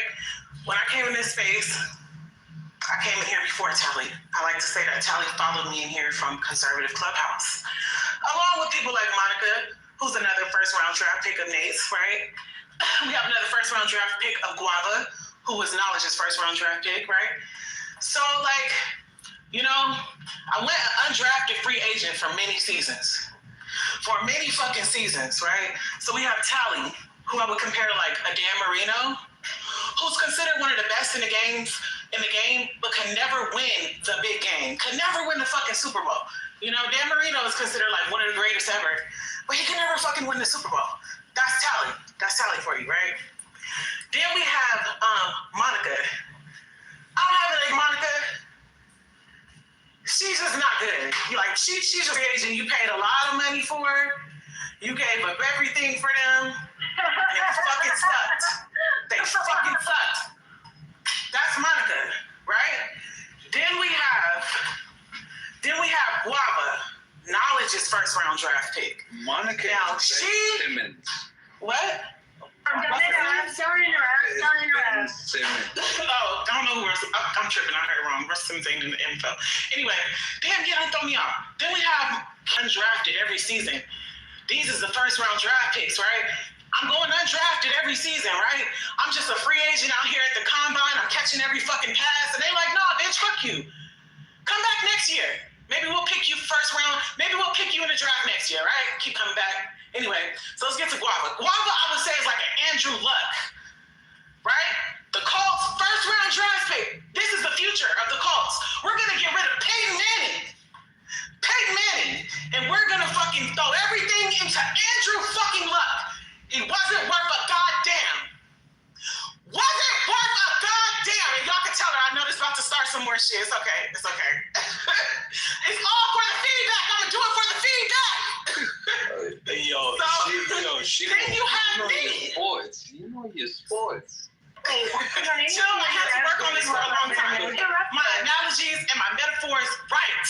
And I still fucked up because I didn't have one for Monica, and I forgot. I should have had one for Monica. I got you. I fucked up. Monica is Ben Simmons. Okay. Let her have the mic. Okay, so like I said, Monica's Andrew Luck. You gave up Peyton Manning. What did Peyton Manning do? He went to the Denver Broncos and won a Super Bowl. And Andrew Luck ain't do shit, right? That's Guava. Then you have me. Undrafted, so many seasons. I'm like Tom Brady, right? I even live in the Bay Area. Tom Brady's from the Bay Area. He grew up a 49ers fan. Do you know the 49ers passed up on Tom Brady? Do you know Tom Brady wasn't drafted, right? I'm from Boston. That's crazy. Okay, so the 6th round, the 199th pick of the 2000 draft, right? Who would think the GOAT would go undrafted for 6 fucking rounds and be picked 199th and be passed up by the team that he grew up loving so much, the 49ers, right? Finally gets drafted by the Patriots. So, I would just like to say that I finally was drafted. I was Nate's first round draft pick after being an undrafted free agent for so many fucking seasons. But I would like to say that I'm motherfucking Tom Brady in this bitch, and I'm the GOAT of the motherfucking female mods. Not considering Lady, obviously. She was left out of this for a reason. Thank you. That is my feedback Friday. That's not feedback, she was. That was congratulations on yourself. Hey, why you couldn't just let it rock out, Concrete? I don't know. Oh, sorry. Good feedback, she was. Good. Thank you. I hope the room improves. Look, I've been improved. That's why I'm Tom Brady. You haven't seen what's going on? So why did you got scared of Guava? Is she here? Nigga, ain't no. You know what? Go back to your conversation, please. I didn't want to kill the conversation with that. I'll get out. This nigga can't read the room. Can I get you got something to say, brother? Oh no, we're good. Oh, I thought so. Bigger. Yeah, I just you. Like he was gonna beat your ass or something. Damn, I forgot Star had a slot too. I forgot. It's okay. Wait, so is there a queue or no? Congratulations on your promotion, too. Happy for you. These niggas is just talking. No queue, isn't it? Hold on, you said these niggas is just talking? You never been to Clubhouse before? Yeah, I said there's no queue. Oh, yeah, so I want to give a feedback Friday to give a shout out to my brother in Christ, Concrete. What we witnessed earlier was him fighting the good fight against, Nathan, right? Nathan is a special breed of black. I'm actually proud of the brother of Concrete. I'm surprised Concrete agreed with me. Just let's give him. Yo, Concrete is a good brother. He's funny. Like, Nathan's white. Weird ass. This nigga chill. Yo, can someone, Dawn or Shiva, please, for the fucking love of God, can you kick him down? What the fuck? Who are we supposed to kick out? Yeah, I'm not gonna lie to you. Shut up. I want to say this. Dawn and Shiva, for legitimate, yeah, from me to you. it's a reflection of your own ineptitude if you let him up. It's like, we don't have the control. So we don't look like retards letting him constantly interrupt conversations. But you guys have the control. So you know what? Listen to him. Just move everybody down that he don't like, so we go and make him happy. I'll move myself down. I appreciate you. No, you don't need to do that. We just in the move down show. Oh, you did hear me. You did hear me. No, I didn't hear you. What you said? Oh my God, bro! I gotta do it again. Yeah. Seriously. Wait, I missed something. He was here. Well, there's a replay, so I mean, put you the did it again. timestamp in the Oh shit! I did it on fuck. Okay. Okay, listen, I don't want to wait for the replay. Can you tell me, please? I can't do the performance again. I could because I have to figure out who Monica's who she was supposed to be. So because I did have one for Monica and I left her. So I should do it again. Let me think about it. I think Star gets that guy that you really don't like that didn't do squat, that they wasted all their time and money on. I think that fits Star better than me. If we want, it was my feedback, Nate, and it was like a whole speech for you and knowledge basically, but mostly you. that's like spur of the Can you give us a summary? that you can't get back, you know?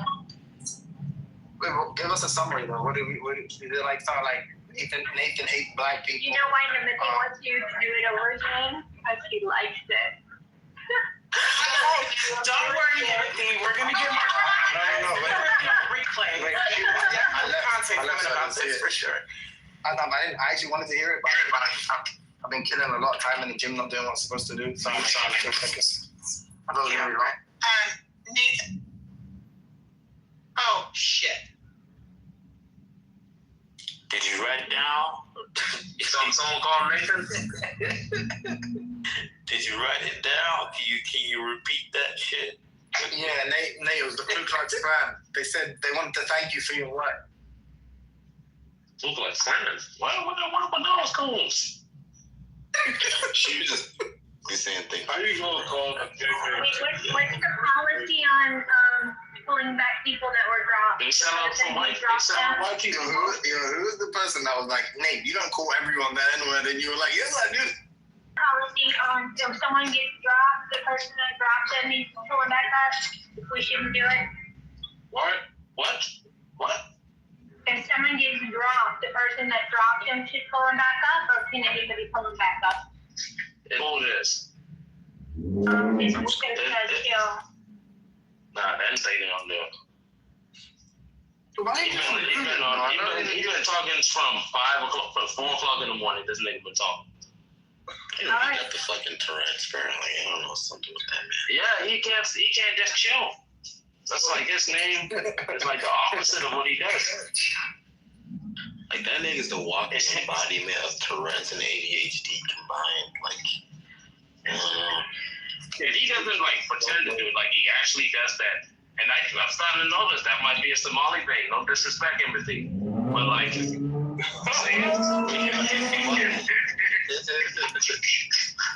No, he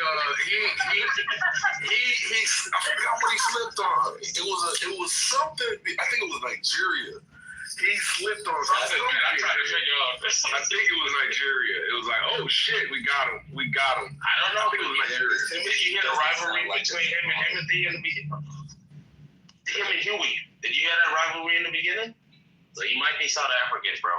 No, he's not South African. No, he's not. That I know, he's not. Jill said that Somalia was Africa's Switzerland. Yeah, I never understood. I never heard him say that. I was confused. Like, what does that mean? Oh, I thought it was Ethiopia. No, he said Somalia. Well, who said that? Chill said that. Monica, you should be Joe Montana. I'll tell you why later. He said anything. That was anything to say. Don't ever. And that's really generous.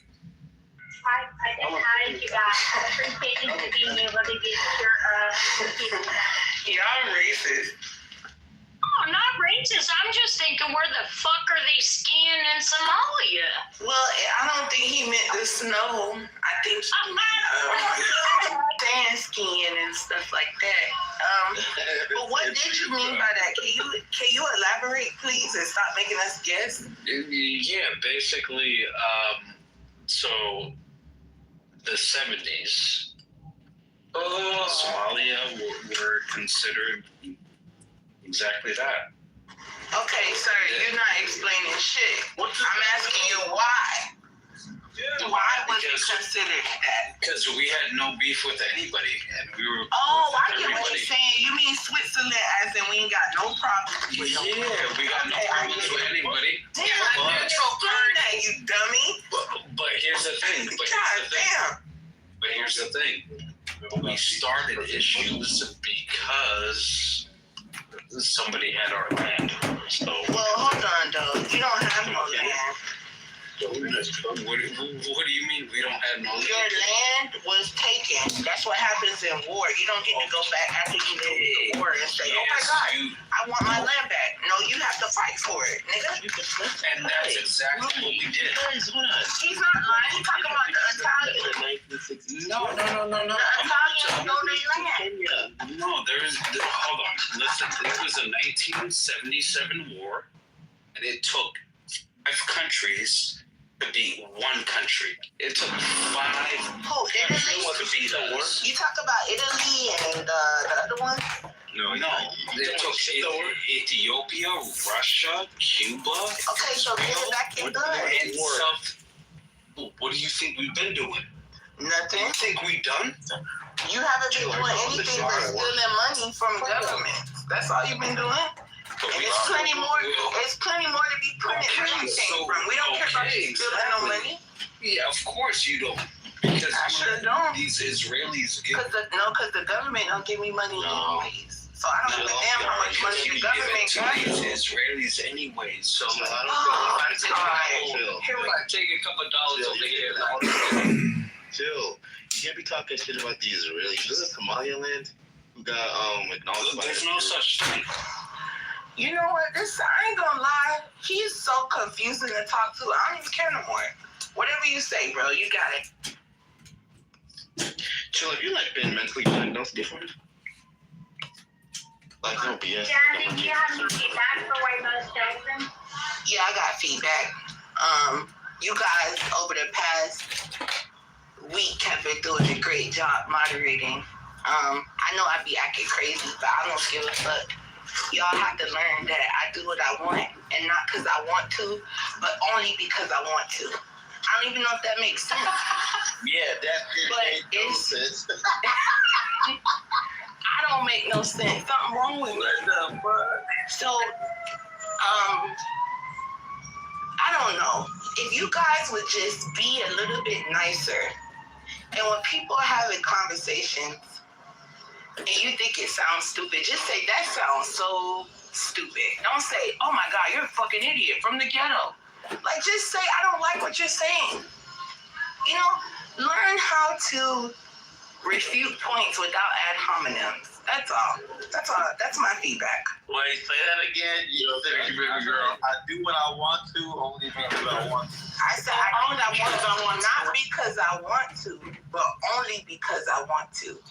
Oh shit! Don't put that. Now, if someone could make that make sense to me, yeah. Jazzy, Jazzy, that feedback was stupid. That's just stupid because of it. No, hold on. That makes no sense. Now I'm going to get my mic. But Mr. Jasmine, it makes no sense, but it also makes complete sense at the same time. Mm-hmm. You know what else makes no sense? That in the Middle East, they transition their gay men to women so that they have a 0% gay rate. I thought Faisal would come off the mic. Faisal? Hold on. This has to be the UAE. Because it was actually Iran. All these, yeah, that's bullshit. I'm not laughing. I'm coughing. Yeah, but listen, real quick. No. Iran. You see? Here we go. All right, now, hold on real quick. Now it's your time for me to do you how I did, Matt, because you're gonna tie this to Muslim, right? Hello, hold on, SLM, hold on, bro. I'm gonna ask one favor. Just respect my religion. I'm not. Shit, you want. No, hold on. I have a question for you. Did I say Middle East or Muslims? Someone told me what I said. You said Middle East. No, you said Okay, Middle so East. then why are you so mad? Aren't you from Africa? Exactly. So that's. So what are you mad for? All right. Go ahead. Do you think? Because you think I'm talking about Muslim. He worshipped there. You went from Middle East to the. That's not. Okay, where is Iran? Hold on. Where is Iran? West Asia. Where is Iraq? West Asia. So what countries are constituted as the Middle East? Because Saudi Arabia used to do it. The Saudis, the Yemenis. Okay, the Saudi. Where is Yemen? Isn't it across the water from like Africa? For sure. Yeah. So then why are you acting like these regions are like miles apart? They're literally minutes apart. Hey, Andrew. Hey. But you said Iran. That's like saying Florida and Georgia, like the people don't know nothing about this thing when they share a borderline. Okay, hold on, Jasmine. Let me just paint something. Hold on, let me see. I know it is. That's why he's pissing me off. He's trying to use Persia, an empire that no longer exists, to tell me that's not. Bro, they're all, at this point, you're all cousins. Okay, so can I wait? Yeah, go ahead, Let me just just as a geographical region. Just so you know, Timothy, chill with Somalian, bro. So I just want to. What's up, brother? Yeah, I'm gonna take like 15. So. Bob is on SSRI.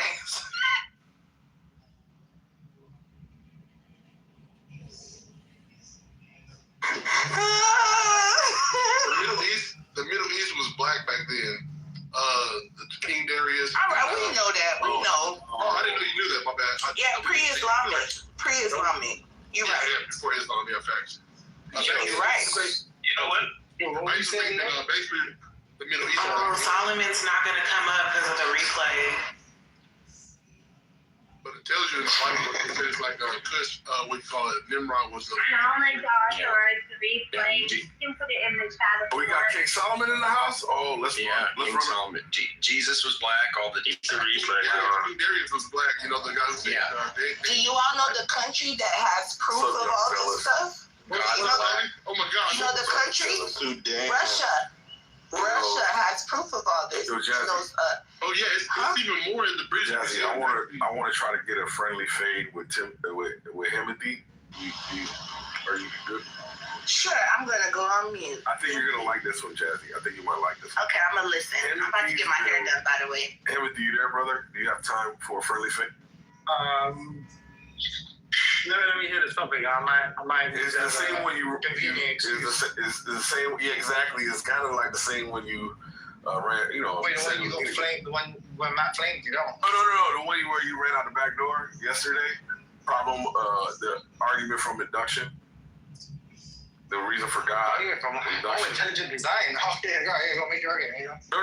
I was just wondering how induction broke down for this one, this problem. Why aren't you employing, when you look at the world, why aren't you employing induction to come to the conclusion that it got to break down in this instant? Wait. Like, you have to show me the mechanism. You can't just. I take it that yesterday we just was like, you literally said, I think verbatim, your quote was, "It's self-evident. I don't need to." I mean, well, I disagree. So now, where do we go from there? Well, we can appeal to the cognitive. We can appeal to the cognitive sciences about how we make decisions, and when we find that inductive reasoning is like a subconscious sort of apparatus that we utilize, I'm just wondering how you hijacked it. Like, you're missing my point, sorry. I'm saying, you think what you observe everywhere is design, and you think you can make an inference from all the observations you make. to this like universal scale. That's what you think's going on, right? And I'm saying I'm not rejecting induction at all. But on the contrary, I'm saying I just don't make the same observation because you want to reason from these instances to a general principle, and I'm saying I don't see the same inferences, the same instances that you do. So are you saying that you don't see? Saying you don't see the design elements within nature? What is that like? And then what are they? Do you mean just the interconnect? I would say the functions that are interconnected for the overall accomplishment of a goal, right? Like basic cell structure, and then you have the biological structures. You have like the ecological structure, cosmological structures. You're saying and how, yeah. You're saying like sort of like complexity within what seems to be a kind of like a functioning system or something. Yeah, do you see it or no? Yeah, but that doesn't imply a designer to me. Okay, so that's why I'm asking you if we've utilized induction to like navigate the unknown areas of life, you've investigated the natural world. Why did induction break down in this instance such that you didn't employ it the same way you would in every other scenario where if you saw something designed, you would say that thing is designed because I'm familiar with other designed entities, and this one is similar to that one, therefore a designer. How did it break down with the uniform? So firstly, I don't actually reject design on the control that you seem to have in mind, which is just that things are complex. Yeah, I mean, it's like trivial. Wait, what does complex mean to you? The fact that in the universe where light has to reflect off the object, bounce back, hit my retina, like trivially everything I see is gonna be complex in a trivial sense, right? But how are you defining complex? I was working off of your definition. So we said a system of functioning, intricate, like some system where we can like reduce it to like maybe just discrete like particles or something like I don't know. Yeah, so it's something that's seen. Yeah. So you're saying you see that in nature? No, I'm saying trivially on that control. Yes, we just like, and as in, if we say for instance that for me to be able to like to observe any object, it requires that like it basically has to be involved in some like dance of like photons and all this kind of nonsense. It's like trivially then it's complex, right? Okay. Now the question is it designed? Okay, what is designing? Okay, designing what you said, it just seems now like it is complex. But okay, we'll find out, tell you some life. But you have a different thing in mind. You have an iPhone kind of design in mind, a thing that implies an intentional agent who's responsible for designing it. Okay, I don't grant you that. Tell me how we get from there to there. Because I think, remember, if I'm a naturalist, I think everything is trivial because if it's reducible to particles. I think that's true of all of reality. I don't think that a rock is the same as an iPhone. I don't think that, do I? So you can't say to me, well, they have this common feature in mind. Or to say that they have this common feature, which is, I don't know, they're material and they're complex. And then that implies a design. Because I don't think a rock is designed in the same way an iPhone is. So that's not going to compel me. You have to do some work to bridge, to make the connection between the design notion you have, which is like fucking Chinese people working in a factory, Steve Jobs and Wozniak, and a rock. You have to make that connection. I give you some time. I don't know why you would burden me with something that is like disanalogous to my point.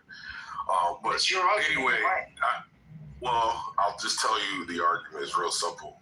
If you see design in nature and design in human constructions, then why are you saying, because we use induction, right?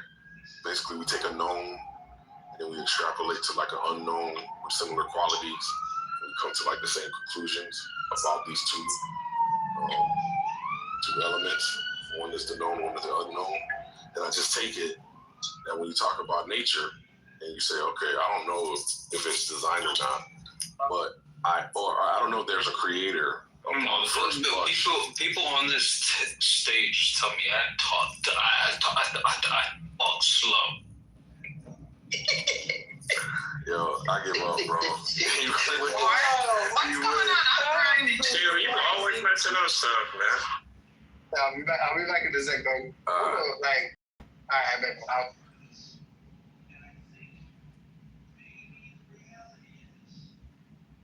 Wait, he ran away again? That was good, Concrete. That was good.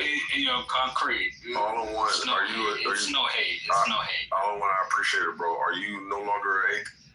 I'm an atheist, bro. I just agree with you. You succumb to the same problem that he would succumb to. And so, because everybody else was an atheist, you have to explain how or why you stopped using induction. I mean, I don't have to explain why. In order to be a rational person? No, induction is just basically a strong argument, right? It's highly probable. It's nothing of validity, right? Deductive is more so of like something of validity, something verifiable, has properties that we can measure and get to. So when it comes to just like the existence of God, I think a lot of believers misinterpret their own position, right? You believe. The only reason why you believe is because you don't have anything that is a proof, that is a validity, something you can verify with that is your position. Now, you may have evidence, right? And that is scripture. And you can give that to me, right? That's fine. But still, when it comes to existence, there's existence, something that we all can perceive. If we can't perceive God, leave it at God. I'm not talking about morality. I'm not talking about scripture, the words, interpretation, none of that. I think what a true atheist want is prove the existence of God. And we need God to be present for you to say, or for us to agree that God exists. That's crazy. I mean, I'm sorry to interject. Were you in a conversation with Concrete? Go ahead.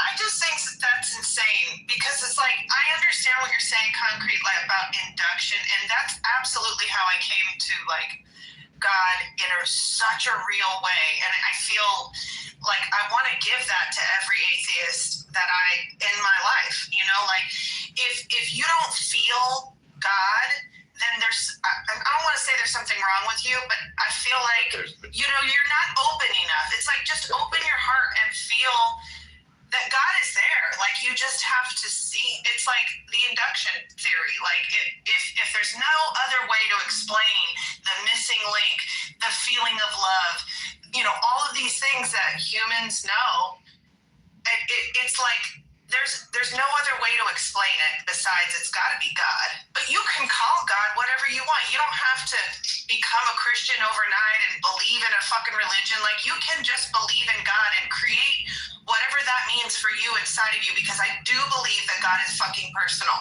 And you know, people will try to say, oh, this or that, but it's really personal. And I just want to say, like, open your heart. Like, try to find that. And that's for everybody that doesn't believe in God.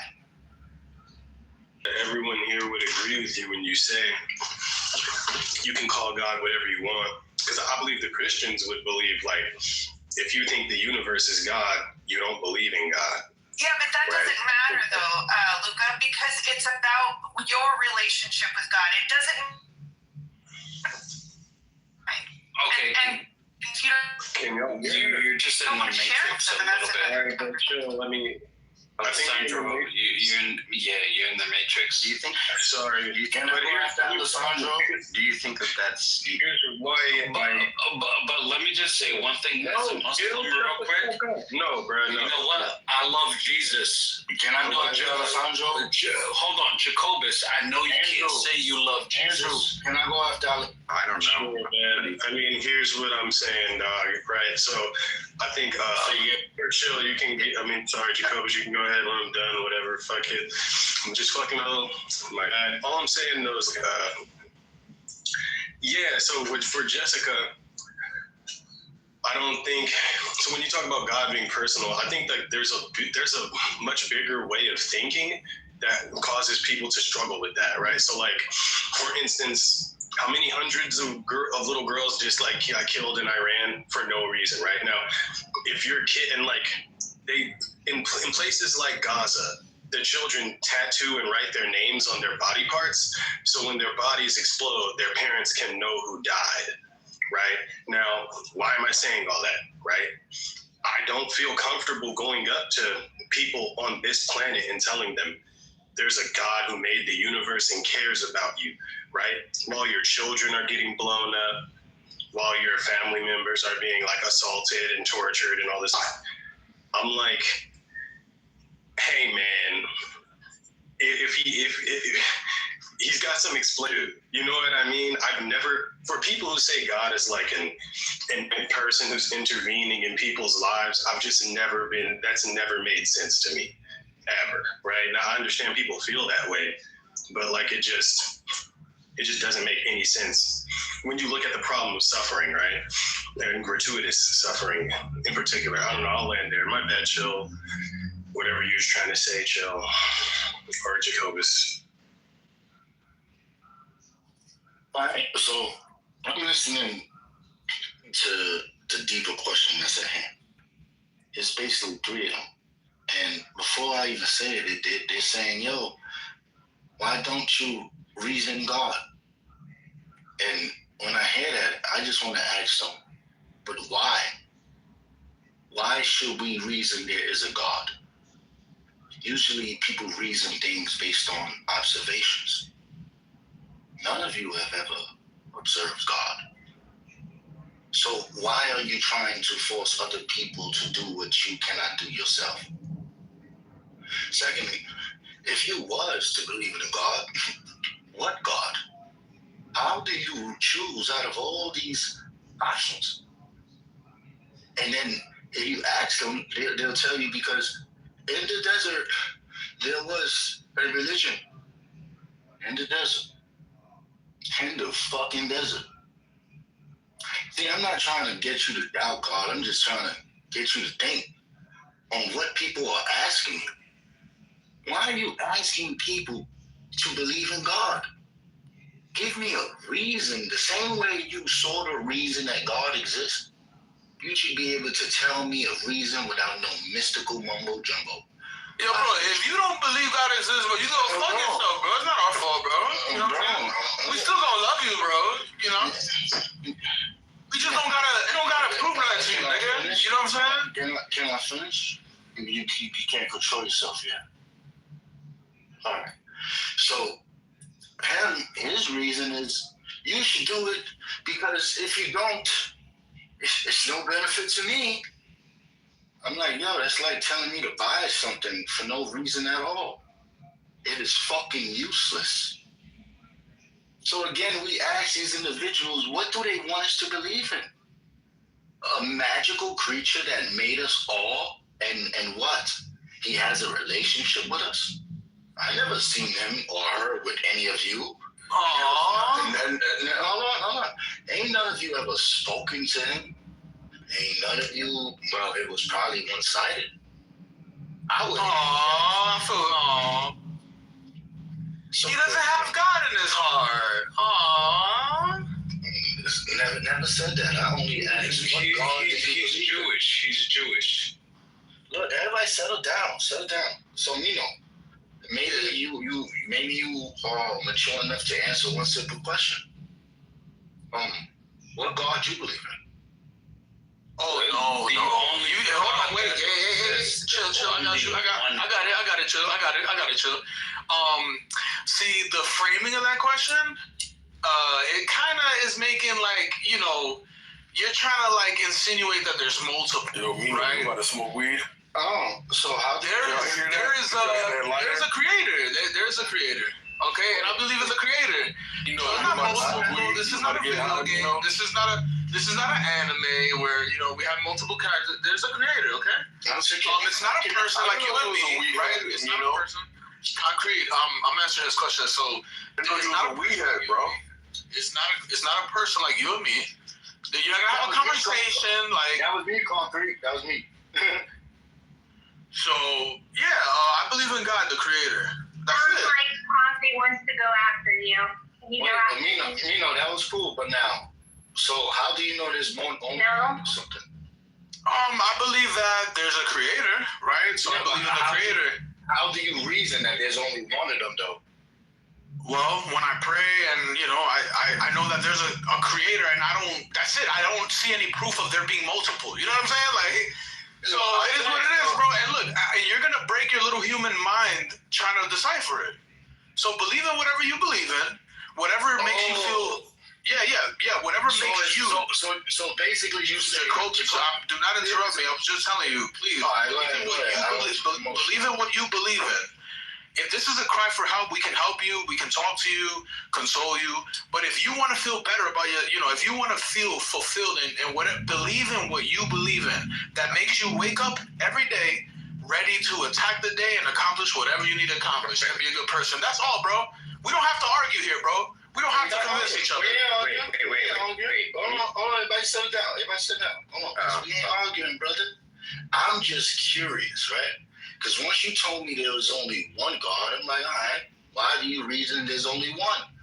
Couldn't a bunch of them make a bunch of things? Does not your Bible says there are many gods? Listen, I don't deal with hypotheticals. We pray all day. You know what I mean? So exactly. So look, since you don't deal with hypotheticals, so that means you gotta explain what you can't explain. You gotta.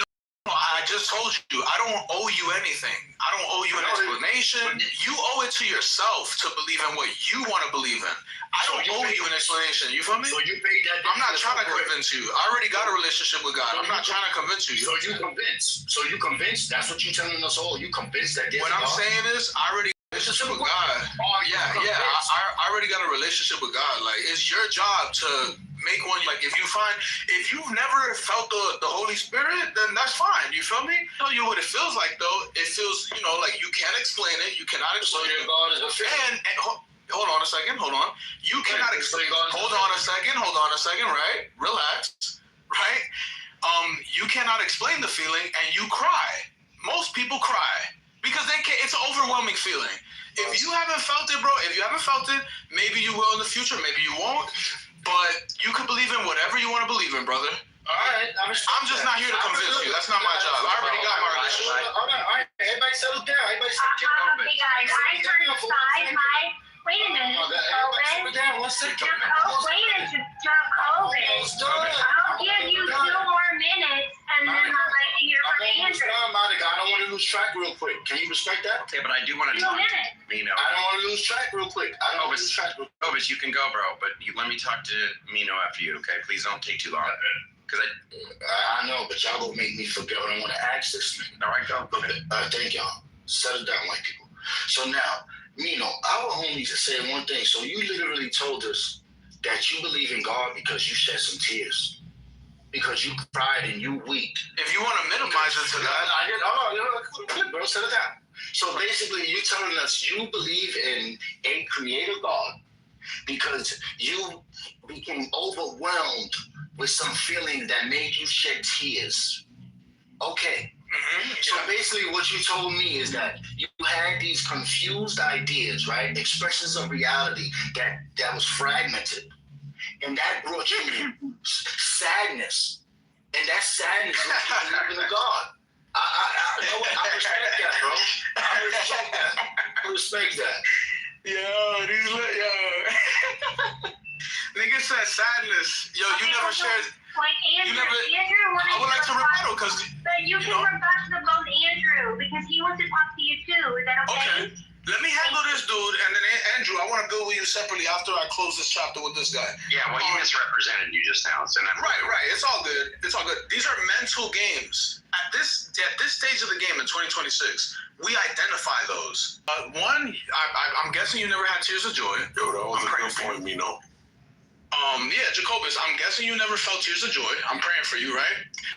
The tears are tears of joy. Tears of I cannot comprehend. It's unexplainable, like I just said. So I will not be able to explain it to you. It's not my job to. Whatever you want to call it, whatever word in the English dictionary that you want to call me, or you want to, whatever it is. If you want to have the last word, I will let you have the last word. I just pray that one day you feel what I felt. If not, who cares, right? I don't care. I already got a connection with God. Whatever you want to call it, bro. Andrew, what do you want to say? Can I respond to one sentence? Just one sentence? Bro, we don't really. That's it. We moved on, bro. That's not. We built already. Statement. We built already. We already built. One sentence, Andrew. No, I responded to you.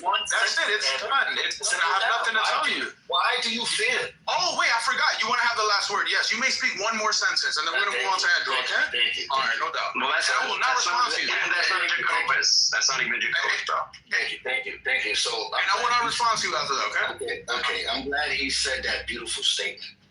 That his God was a feeling, right? Of joys, of tears.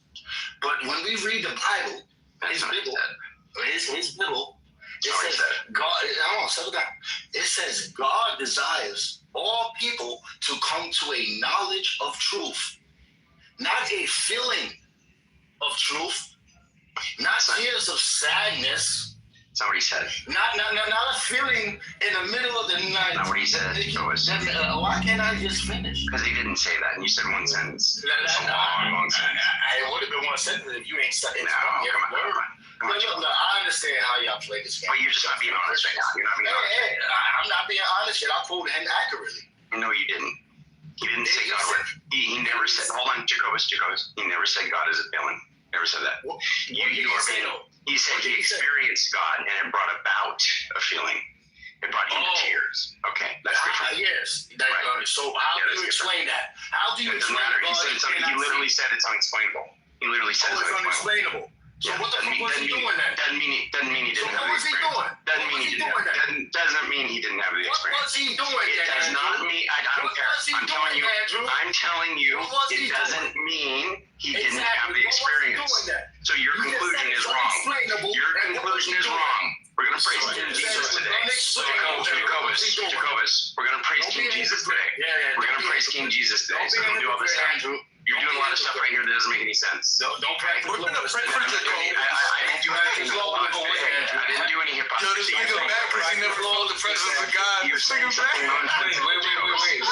Andrew, he said a question. Yeah, go ahead. Does everybody on the stage love Jesus? They love but they should. They love some tears. No, but they should.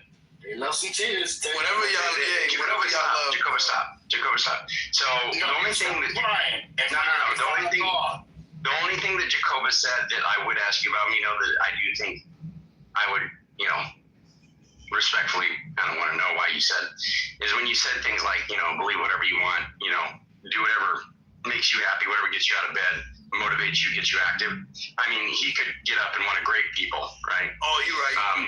Yeah, he could get up and want to do horrific things. I don't think we want to encourage people to do that. What we do want to encourage people to do is to worship God and to be Christians.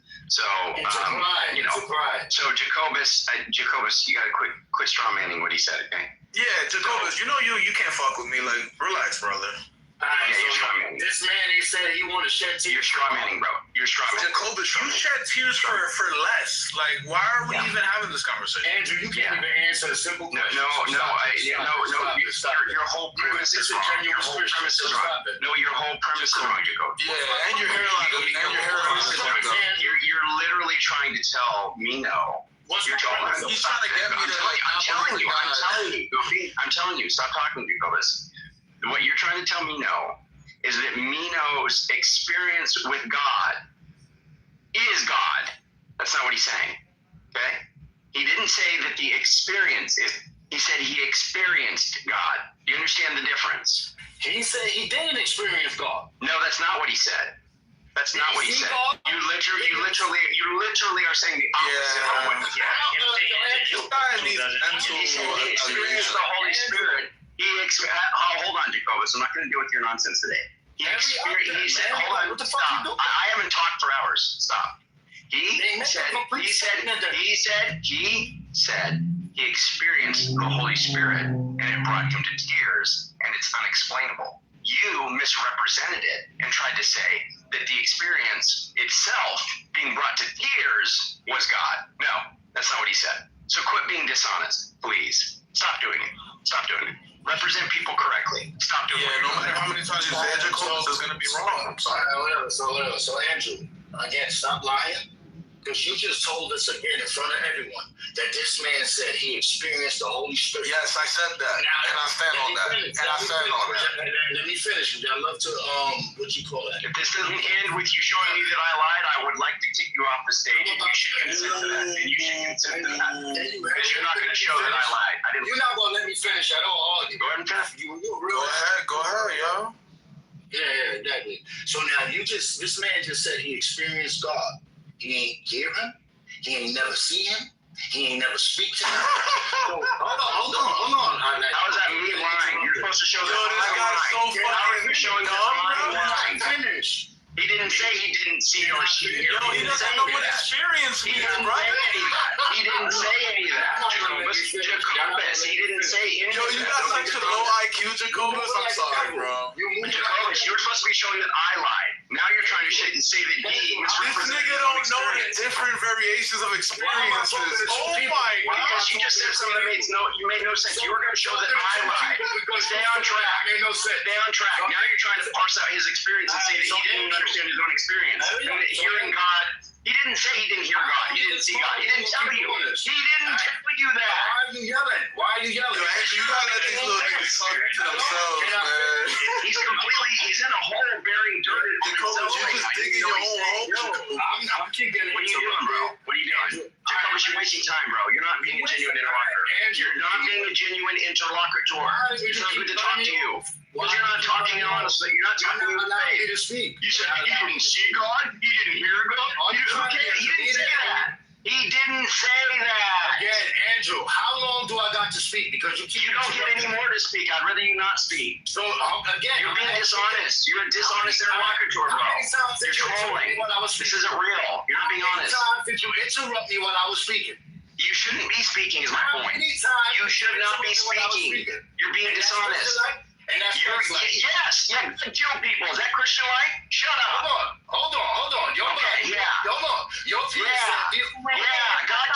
came in and whooped people. God came in and whooped people. Is that Christian-like? That's it, Jacobus. You're atheist, Jacobus. I don't know what this is. You're an atheist heathen. That's it. Let's move on, Jacobus. You're an atheist. That's it. You're atheist. That's it. Let's move on. You're atheist. We get it. Let's move on, bro. Nobody gives a fuck. I know you want to run. That's you. Nobody, nigga, I'm right here, nigga. You're low IQ. I do not want to share with you anymore, bro. I'm sorry. You're too dumb for me. Why you keep cutting me off then? No, we're not cutting you off. It's just you're not saying shit. And then when you do say something, it's wrong. So it's like, what are we doing? So these people, give other people a chance to speak, bro. There's more people. These people who pretend to be more intellectual than me. Bro, you're atheist, nigga. That's the second time interrupting. You know why I'm interrupting you? I don't respect the lack of comprehension you have. And I can't bear to hear it anymore. You can't comprehend shit, bro. I don't want to talk to you. It's like talking to a kid. God being tears, though. That's what you call me. Yo, bro, worry about yourself. If you ain't feel it, bro, I can't tell you nothing. Like, what the fuck? That's on you, bro. Like, what the fuck from around my face? Nigga, like, ain't nobody trying to convince you. The fuck? I'm just waiting for my chance to finish. Bro, go ahead, bro. Yes, exactly. So these people who claim to belong, this God does not give them patience, nor does he give them virtue to be the things they claim to be. Now, Monica, why am I getting interrupted by you?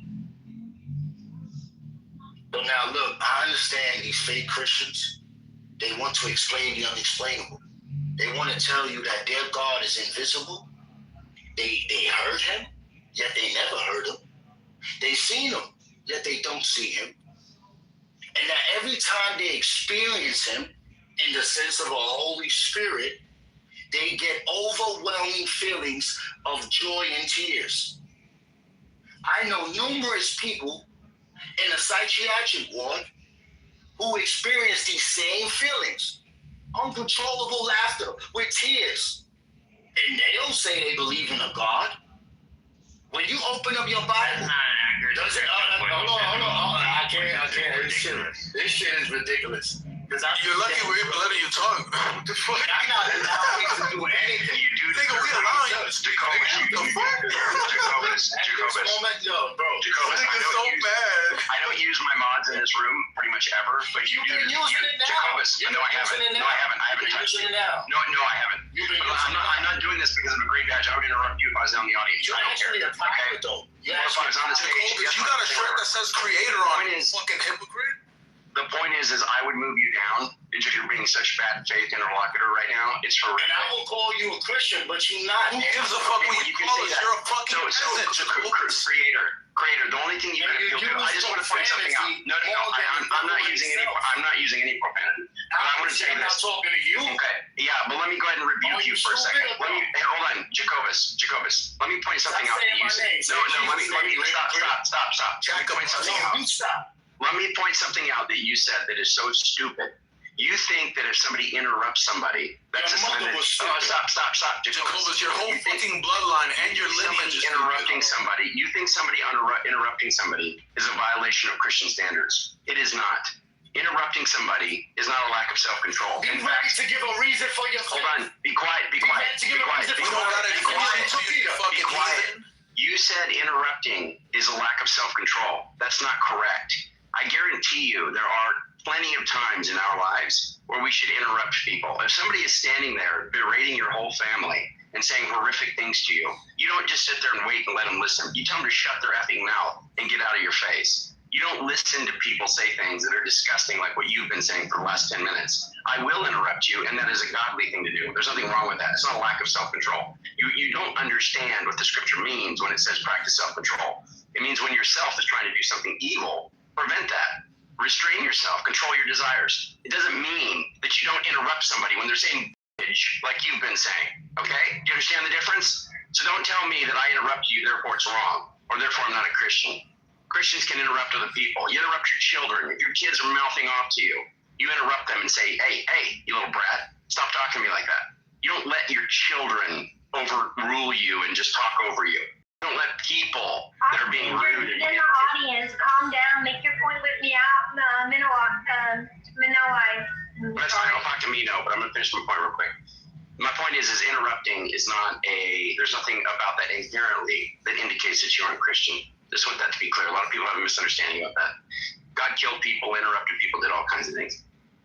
Anyway, Mino, the only thing I would say is Jacobus is definitely off, and I can understand that he provokes and makes you just want to tell him to F off. But at the same point in time, we should want him to be saved and to come to the knowledge of the truth, just in the same way that God desires that all people be saved.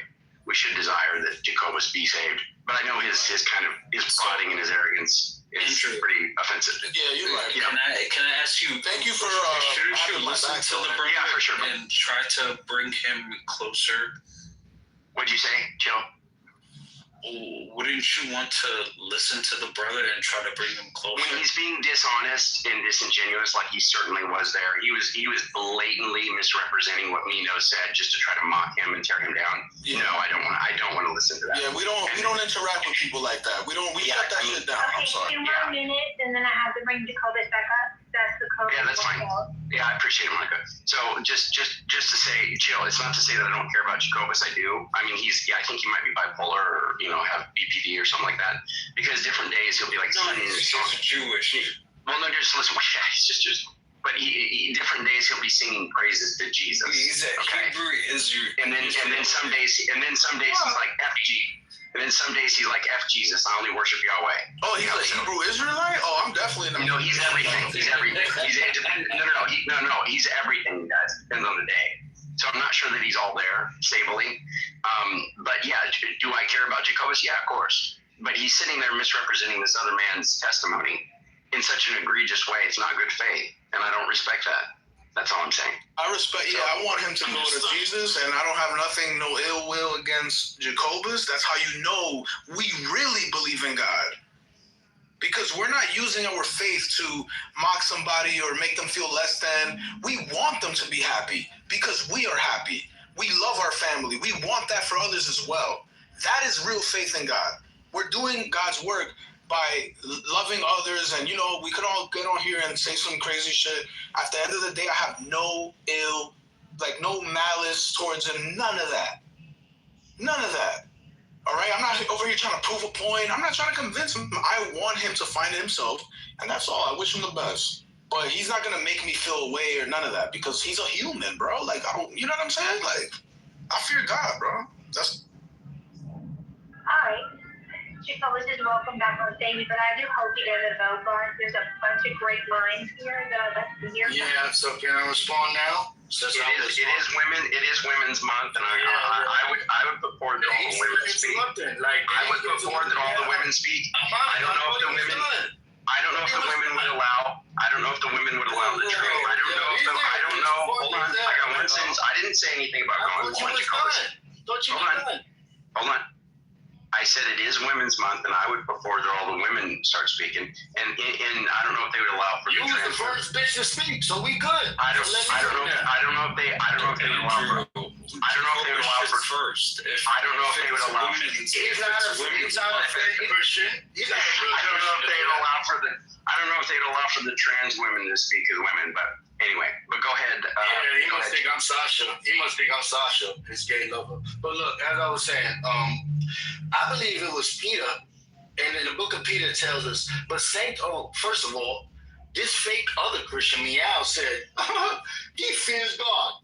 But let's hear what Peter says. But sanctify the Lord your God in your hearts, and be ready always to give an answer to every man that asketh you a reason of the hope that is in you, with meekness and fear. Peter 3:15. Yeah, that's right. So why are you still interrupting me? Yeah, because he can be ready to give an answer, but also not put pearls before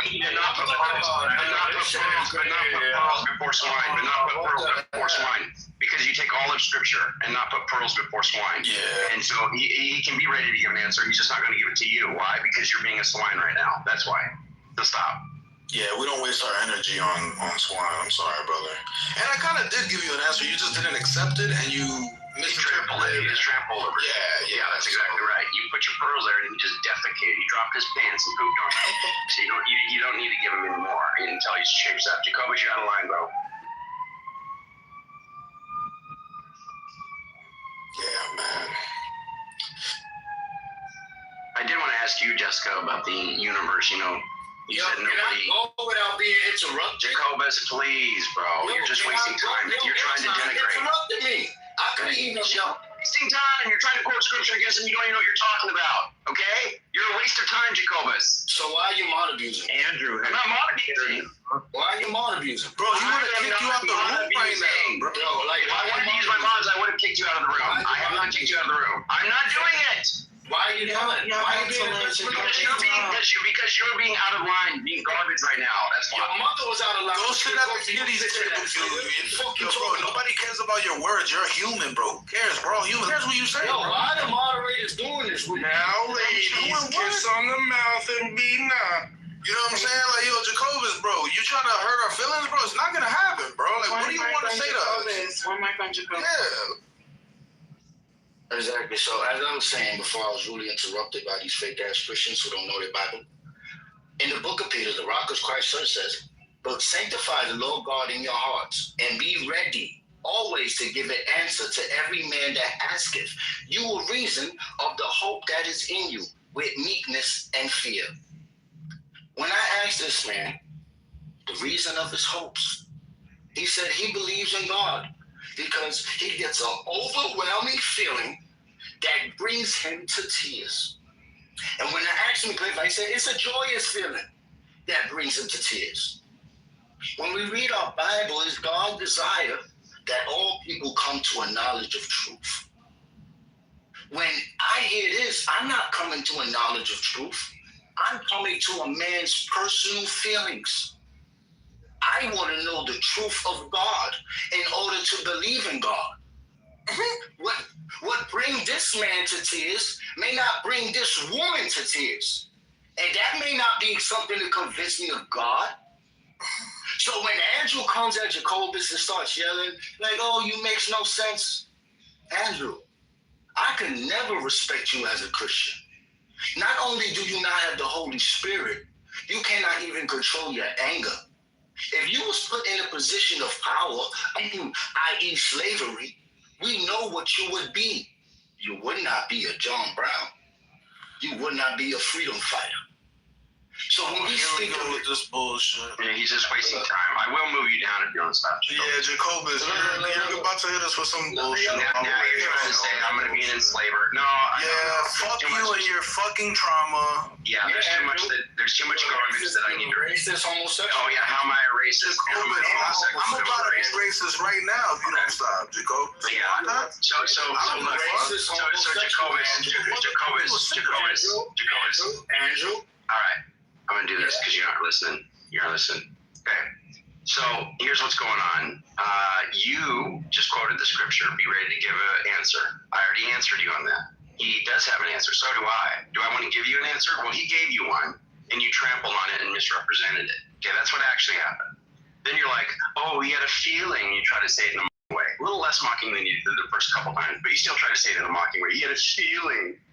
You said, how's his feeling going to convince Jacobus for not breaking any rules? He's a heathen. Yeah, we're done with it. Fuck that guy.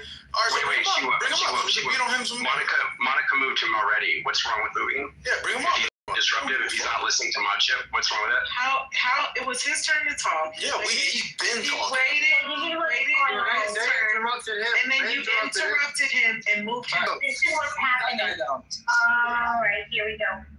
So this is what's happening. Jacobus is abusing stage presence. He's talking too long. There's a dynamic conversation with 5 people wanting to weigh in, and Jacobus is hogging the mic. So Jacobus want to do a time limit? Yeah, handling Q-Wolf, I think that would be perfect. And then Andrew is He's gonna start again. Jacobus, I turned the hand raising. And he also tried to disrespect me multiple times. Well, he's not coming up now. He's not coming up now, so you guys can just go ahead. People get to be insulting in here, and the mods can't abuse the stage either. It's a balance act we have here. We gotta respect that. Hey, Shield, why isn't he coming up? He's a coward and a heathen. I don't know. Oh, as in you invited him and he said no. Come up, you coward. Let's get it. I turned the hand raising. I suggest everyone read. Because I moved him. Hey. Been inviting him. Sorry, she Well, will. you can't invite us, bro. Listen, I suggest you read the rules of chillism, okay? And if you aren't familiar with them, especially if you're not familiar with them, okay? Because if he's calling you a name or whatever, if he's not breaking the rules, he's not breaking the rules, right? And before now, we didn't have a queue, we didn't have a timed queue, right? And so he wasn't specifically breaking any rules, right? So if you need to create a queue, we can do that. But other than that, we can't just move someone down because we feel like it, right? So Because he was speaking the truth. Let's get this together. All right. Speaking the truth. No, he wasn't. You trolling him, Athene. Relax. You got a crucifix on your thing. Like, relax. He said if Andrew existed, if Andrew had to venom, that he would have been a freedom fighter. Yeah, I know, right? The hypotheticals, and he was speaking the truth, right? That is the that's a fact, right? Oh, yeah. I love you guys. Timothy is on the he's on the Jacobus arc right now. Yeah, I love this side, man. This is like sparring babies, bro. I love it. Return to the stage. So Yo, what's the Jacobus? You guys trying to tell us again? Come on. He's gonna get Concrete to join forces. Do your way. Come on, Concrete. Do your work, brother. I feel like Concrete's more godly than this guy. Yeah. Yo, who doesn't believe? Who here believes? If Andrew Look, bro, I'm gonna be honest with you, bro. I'm not disrespecting them. I'm not coming at them. I'm just saying who me and you used to like in kindergarten ain't who the fuck we like now, bro. Because our feelings change. So when a grown-ass fucking man, right, who claims to know how to wipe his own ass, tells me when he gets an overwhelming feeling and joyous tears fall down his face, he know that was the Holy Spirit amongst them. I cannot reason that, bro. And when I open that book that they claim to read, it tells me God desires you and each and every motherfucker in this stage to come to a knowledge of truth. Never said a knowledge of feelings. Never said about joyous tears. When King David received the Holy Spirit, he was dancing booty naked. He wasn't crying joyous tears all alone. So when I call out their hypocrisy, they want to say he's saying stupid things. He doesn't know the Bible. And I'm just saying, yo, if you trying to explain the unexplainable, you a charlatan. 1 minute, And if 1 minute. How long he was dancing? And if you say this man right here wasn't explaining, then you a fucking fool. My brother, we're gonna see you on Times Square in like a couple hours. Relax. Is he done? Is he done? Yeah, go me. I bet. Yeah, I never said I was gonna explain it. I literally said it's unexplainable. Again, he's misrepresenting me. This guy has a low ass IQ. I want this guy to be an example as to why I don't have to fucking explain a goddamn thing about my faith. You're trying to understand. I already got what you know what I'm saying? I already got my connection. You don't got a connection. You know what I'm saying? You don't got one. And you could call me names and you could try to like say shit passive aggressively and mock it or whatever the case is. I already beat you in the psychological game because I already know what the fuck you're trying to do. You're a heathen. You're the people that we call heathens. You are a non-believer, you atheist damn near, right? And you just walk around with a fucking hateful heart because you don't believe in shit. You try to make everything about you try to find comedic relief and black and dark comedy and the race thing and your traumas and shit. Yo, bro, I prayed for you. You're fucked up we can't explain this shit, and we don't care to explain to people like you because you are beneath me right now. Currently, in my opinion, and nobody's beneath me, in the eyes of God and everything. But you right now, bro, if there's anybody that I owe an explanation to, I guarantee you it's not motherfucking Jacobus. Now get the fuck out of my face. I don't give a fuck about you. And yeah, I hope that you find that. I hope that you find that. But please stop asking me no more questions about faith. I'm not taking you seriously. You're a fucking heathen and a charlatan, just like you called me. You're a fucking charlatan. And that's it. That's why I'm doing better than you in life. That's why I'm more fruitful than you in life. And that's it. That's why God blesses me in life. And that's why you always got to come up with excuses and fucking complain. Because you're not fulfilled in life. Because you're a poor excuse for a man. That's it. I'll let my nuts hang, nigga. Whatever you want to do. That's all. That's all I want to say. I don't want to talk to this guy no more. That's it. That's it. All right, everybody. What's the topic? And ladies here. Hi, lady. You're so missed. She likes to tell us that it's Women's Month, so I'm so glad you stopped by for today. And if you want the mic now, we would do one mic on lady so fast. But I actually, if we're in a lull, we're finished with the you ain't no Christian conversation, or you don't believe in God. Andrew, did I ask you about, this is a few months old, but I don't think I ever asked you, Ilhan Omar's adventure with the spraying of the apple cider vinegar. It seems to have dropped off the news, but I was asking a few people what the percentage was likely that she knew about it before it happened. I didn't know if you had a percentage to give me, if you remember that story. Shoot, vaguely. Can you run over the basics again? I forgot exactly what happened In the there. town hall, ironically, given the recent turn of events, calling for the firing of Kristi Noem. So I guess job done. And while she was speaking, a guy runs up to her with a syringe full of yellow, smelly liquid. And I was afraid initially that it wasn't only apple cider vinegar, because there are pungent yellow looking liquids that are much worse in my opinion. And then when they found out it was apple cider vinegar. And do you remember the story now?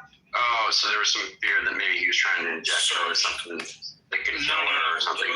Or like Or shoot her with something. It wasn't. He used it like a water gun. He shot it at her, not into her. Wait, you said a syringe. Was it a syringe? Right. That's the carrying device. He used it like a water gun, where he squirted it at her. He didn't get so close And to then inject. immediately afterwards, she ran up to him and tried to basically punch him in the face. Christy, this lady that was vouching for Christy Gnomes, or vouching against Christy Gnomes, trying to get her to get fired. Right? Yeah, you don't know who don't know Monica. Well, that's what Monica just said. No, well, hold on. Monica just said there was a person that was giving a speech trying to get Christy Gnomes, like get her She's to a lose her job. congresswoman. A Muslim congresswoman from East African descent. Okay, but she was trying to get Christy Gnomes fired or for her to lose her job. So somebody down low just laughed and said, "What? No." So why did you do that? Andrew, that was me. It's chill. So the reason I said that is basically at the point that happened is when all the Border Patrol agents and the ICE agents were in Minnesota, and she is the congresswoman in Minnesota. So she has to deal with all that nonsense. Okay, but why did you say no to what I said, though, as though I was misrepresenting what Monica said? We actually to move on from this. Andrew doesn't know what we're talking about. Interjections just I think we're talking about I don't understand. Just in completely different ways. Okay, all right, bro. I'm sorry. I don't know exactly what you're saying. Anyway, it is true that this Omar was trying to get Christy Gnomes fired or whatever. Then some dude comes up with a syringe. Okay, cool. And then some dude comes up with some syringe, okay, and uses it like a squirt gun, which at first I thought you said it was a squirt gun, which actually I don't even know which one would be worse. Somebody running at you with a syringe or something that looks like a gun. Both would be pretty bad. But anyway, so he's got a syringe, he sprays her with it, and then runs off. And then what happens? He gets arrested, or she literally goes after him and tries to punch him in the fucking face. That's pretty funny, actually. And then she remembered where she was and what she was doing, and then she said, "No, I'm fine," and she continued with her speech, despite not knowing what the liquid was. Wow. Did they evaluate that it was? Did people come up and like smell it and say, "Oh, that smells like vinegar. It's probably fine"? No, she finished her like. Well, I think people in the audience, like people listening, wouldn't people listening be freaked out that she just got sprayed with something out of a syringe and be like, "Hey, maybe we should figure that out"? Why are we? She said specifically, "I don't give a fuck. If I die, I die." That's kind of weird. I don't know why people in the are listening to her speech would stay there while somebody just got sprayed with some unknown substance out of a syringe. That doesn't make a lot of sense to me. So maybe somebody could clear that aspect up because it seems pretty weird. I don't think we know. I think also after she was sprayed, she touched a few other people too, and I kind of have a problem with that, because if I was sprayed with an unknown substance, I wouldn't be putting my hands on someone when I might be infected. Well, her whole ideology behind the whole situation was like, if there's something on me, it's already on me. What the fuck can I do about it? Well, that doesn't follow. Okay, so go ahead, Jane. the people that were around her were absolutely very concerned and actively trying to get her to seek medical attention, and she refused. So they were vocalizing, "We don't know what this is. You should go to get checked out," and just to continue. And did she just try to, Jane? Did she just try to finish her speech like it was normal? Yes. Yes. That's so weird. And she tried to punch the fucking attacker in the face. Yeah. Well, yeah, that was before. But like, but when she's doing her speech, were there people in the audience that are just like, "Oh, okay, she doesn't want medical attention. Might as well go back to the speech then and let's listen." It wasn't I think you're misunderstanding. It was just a press conference, so it wasn't like a 20-minute speech. She just had like a 90-second thing to say, And this happened at the very beginning. So then she just finished her statement. It's not really a speech. I was misunderstanding. It wasn't really clearly said like that. I got you, Jane. I appreciate the clarity. Thanks, Well, Tina. Appreciate that. Monica, what's your take on it? My question I've been asking everybody is what percentage do you think she knew about the attack before they attacked? Oh, hold on. What attacks? The vinegar. Months ago that was? The vinegar. She's saying it was a while ago. But that's not the point. She's asking, she's saying, how likely do you think it is that the lady that got sprayed with the vinegar or whatever that she knew? It was the man who sprayed her. No, I know. I mean, sprayed her, but the lady that got sprayed, she set that up, or did she know that was coming? It was like that some kind of orchestrated thing. Hey, Jenny, that. Well, hold on. Yeah. So, Andrew, it probably would be better if you watched the video before you rendered it a speech anyway. Look at it. Let's let Timothy have his conversation. Freedom talking over us, but on this statement, if Andrew is allowed to like there's state senators within what confidence would you have that he were would actually be an abolitionist? So like, so zero being like, is it possible almost? if you want to Like, just what do you talk like over yourself? everybody, like you can do that. Like but 7. Like what? I'm actually just trying to like give them like an explanation.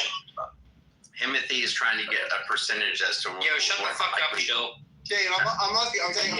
How likely it is that I'll be. Right, but if you look at like there were 2 state senators What confidence who were killed. Chill, shut up. If Andrew was Minnesota about himself, what confidence So there's do you a have lot of in him being an abolitionist? people in 0 Minnesota. being no confidence at all, 1 being like, And this you're is stuck, before you're an abolitionist. Trump did his whole Oh, I'm sorry. Like I hate 7%. Minnesota thing. How much? 7%. Like how much? Say it louder. Make sure everybody hears it. So we don't want anybody talking. Say it again, Jimmy. Say it louder. Make sure everybody hears it. 7%. 7%. Did everybody get that? Wait, no, what 7%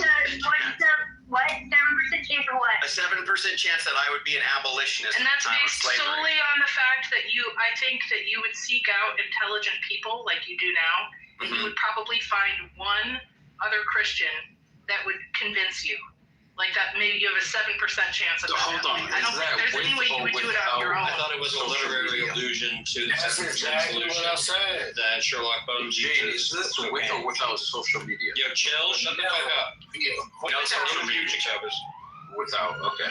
No, what Chill's saying is as valuable as what Timothy's saying. So don't do that. That's true. But I agree. yeah, it's equally garbage. I completely disagree. But we can go into it further if we'd like to. Okay. Let's get into 7%, Andrew. Make the argument that Jacobus or Chill say. Why? What is have as other people been legitimate saying? Or as valuable as what I Timothy mean, says. I haven't made an Was that argument. high? No, we're just Yo, shut up. talking about a topic. Shut up. Like, I did have another question for me too, if there were permits, but if not, it's a...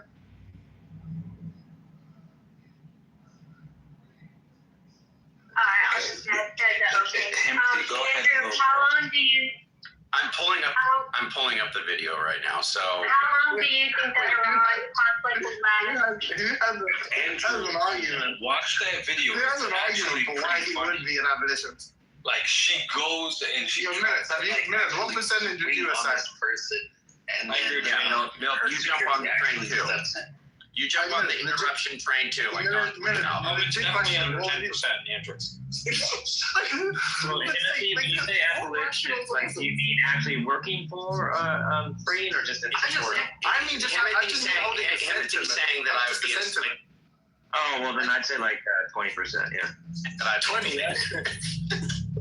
That's generous. That's generous. John, just to be clear though, he assigned a 25% probability of having a spiritual vagina. Oh. Related, like completely non sequitur, weird thing to just throw out. Good work, Timothy. Anything else you got? But like, so Andrew, like, I don't think this is an insult. I think like, you are like socially conservative, right? And back then, you would say that, I find these reasons in scripture that you should be accepting of your situation, right? You'd be thinking that of that. Most people were enslavers back then. Accept their but it's definitely an insult, and it's a change of topic. And it's I don't mean it as an insult. No, that's an insult. I mean it as an insult. Purely, I can see that, but like I didn't mean it. I think it's a good characterization. It's just not fit it in a vacuum apart from any kind of history. That's fine. You can do that. But obviously, Timothy's just trying to, stir the pot. Yeah, that's right. That's right. I understand that, right? But I don't mean it as an insult. No, that's. You would think that because there's support either direction, because you think that like you're socially conservative, you just want to keep what's going. So. Notice Timothy just hit and run, which is what he normally does. And he was actually talking to Concrete about God and got uncomfortable because Concrete was pressing him on induction. And then he just kind of bounced. And he said, I'll be right back. And he didn't really come back. And then when he did come back, he came back to say that I'm a slaver. You couldn't take that criticism. Hey, Monica, so the video, the man who squirted apple cider vinegar on Omar is charged. If it was like a false flag kind of, controlled opposition type thing. So that kind of reduces the plausibility. But some people are just, it's not like you wouldn't do it if he was paid enough or if he cared about her cause enough to get, to make her look like she's being attacked by the right. Maybe. But do you have any reason to think that? It's a possibility, Monica, but I don't know, what modality is that, Andrew? Fish you. I just don't know. I what, I don't have any reason necessarily to believe that, except that there are people that do that kind of thing, right? There are people who control opposition just to make it appear as though they're being attacked by the other side, to make the other side look bad and to make them look like they stand up in the face of opposition. Do you know the guy who shot at Trump was controlled opposition? Is that true? Yeah. Has that actually officially come out? Yeah. Has he So he wanted to shoot at Trump. Did somebody else put him up to it, or was it just his idea? He's like, no, it was just his idea, and he pretended, his idea, but he got paid for it by right-wing groups, and he tried to miss Trump purposely. Wow. Well, he hit his ear, right? Jeez. Yeah, that's because Trump moved. Oh, that's a pretty dangerous little. Holy cow! Well, he's screwed, right? He's done. That guy's like, how long is he? What's his charge? How long is he going to be in jail? Because that's just he's cooked.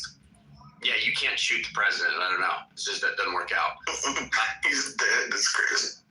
Yeah. So what was he? Andrew, I'm joking, by the way. I'm lying, by the way. Oh, okay. I didn't know. I just don't like this controlled opposition stuff. There's barely ever any evidence about controlled opposition, and people just claim it all the time. Especially when it's against their political party that they agree with or whatever. Let me point out a couple things, Mel. So first of all, you do have paid protesting. Okay, that's just a fact. There are companies that you can hire. You can go to it. There's several websites you can go to there right now and hire protesters. Okay, that's one thing. But that's not controlled opposition. No. That's just AstroTurf protesting. That's it. No, well, I think we might disagree on what controlled opposition is. Well, do you know the difference between grassroots and AstroTurf? Well, you can explain the difference of that, but let me just explain what controlled opposition is. So, controlled opposition is a political term for an opposition movement, group, or leader that is actually under secret control of the entity they are opposing. Okay, so when you have a group of protesters, say protesting some political figure or some kind of movement, and they're actually hired by that very movement, that's what I mean by controlled opposition. So yes, that certainly occurs. Now, I agree with you, people cry far too much. They go, control opposition. I agree. They shouldn't do that, right? You need to be a little, follow the dots and make sure that there's something that's actually evidentially connected to make the claim. Don't just, throw it out there just at every turn just to try to make sense of something you don't like or you think is going on against your projection or your favor. You don't just say it at every turn. That being said, it does happen. There were false flag operations, Operation Northwoods, There's a few other things that they did where there was actual controlled opposition. And so I do think it occurs. But what were you explaining about AstroTurf and this other thing? What are you talking so about? like some of the time, right, you have like grassroots movements, which is like, people with not a lot of power, not a lot of money, normal people, all like, kind of coming together and deciding to protest for something, right? And then some movements are like what they call AstroTurf, which are like people who are really rich and have a lot of power pay people to go out and protest, right? Or pay people to like, Yeah. I got you. Okay. And I guess the point is there are people who will hire protesters to protest the very things. Yeah, but the thing is, like, it's not just like controlled opposition. A lot of people do that just to like protest, like, to push their own agenda. So, like, a good example of this is like the what were they called? The Tea Party protests, right? In like 2008. Yeah, Tea Party. Yeah. Yeah. So like the Tea Party was like, it wasn't a bottom up movement. It was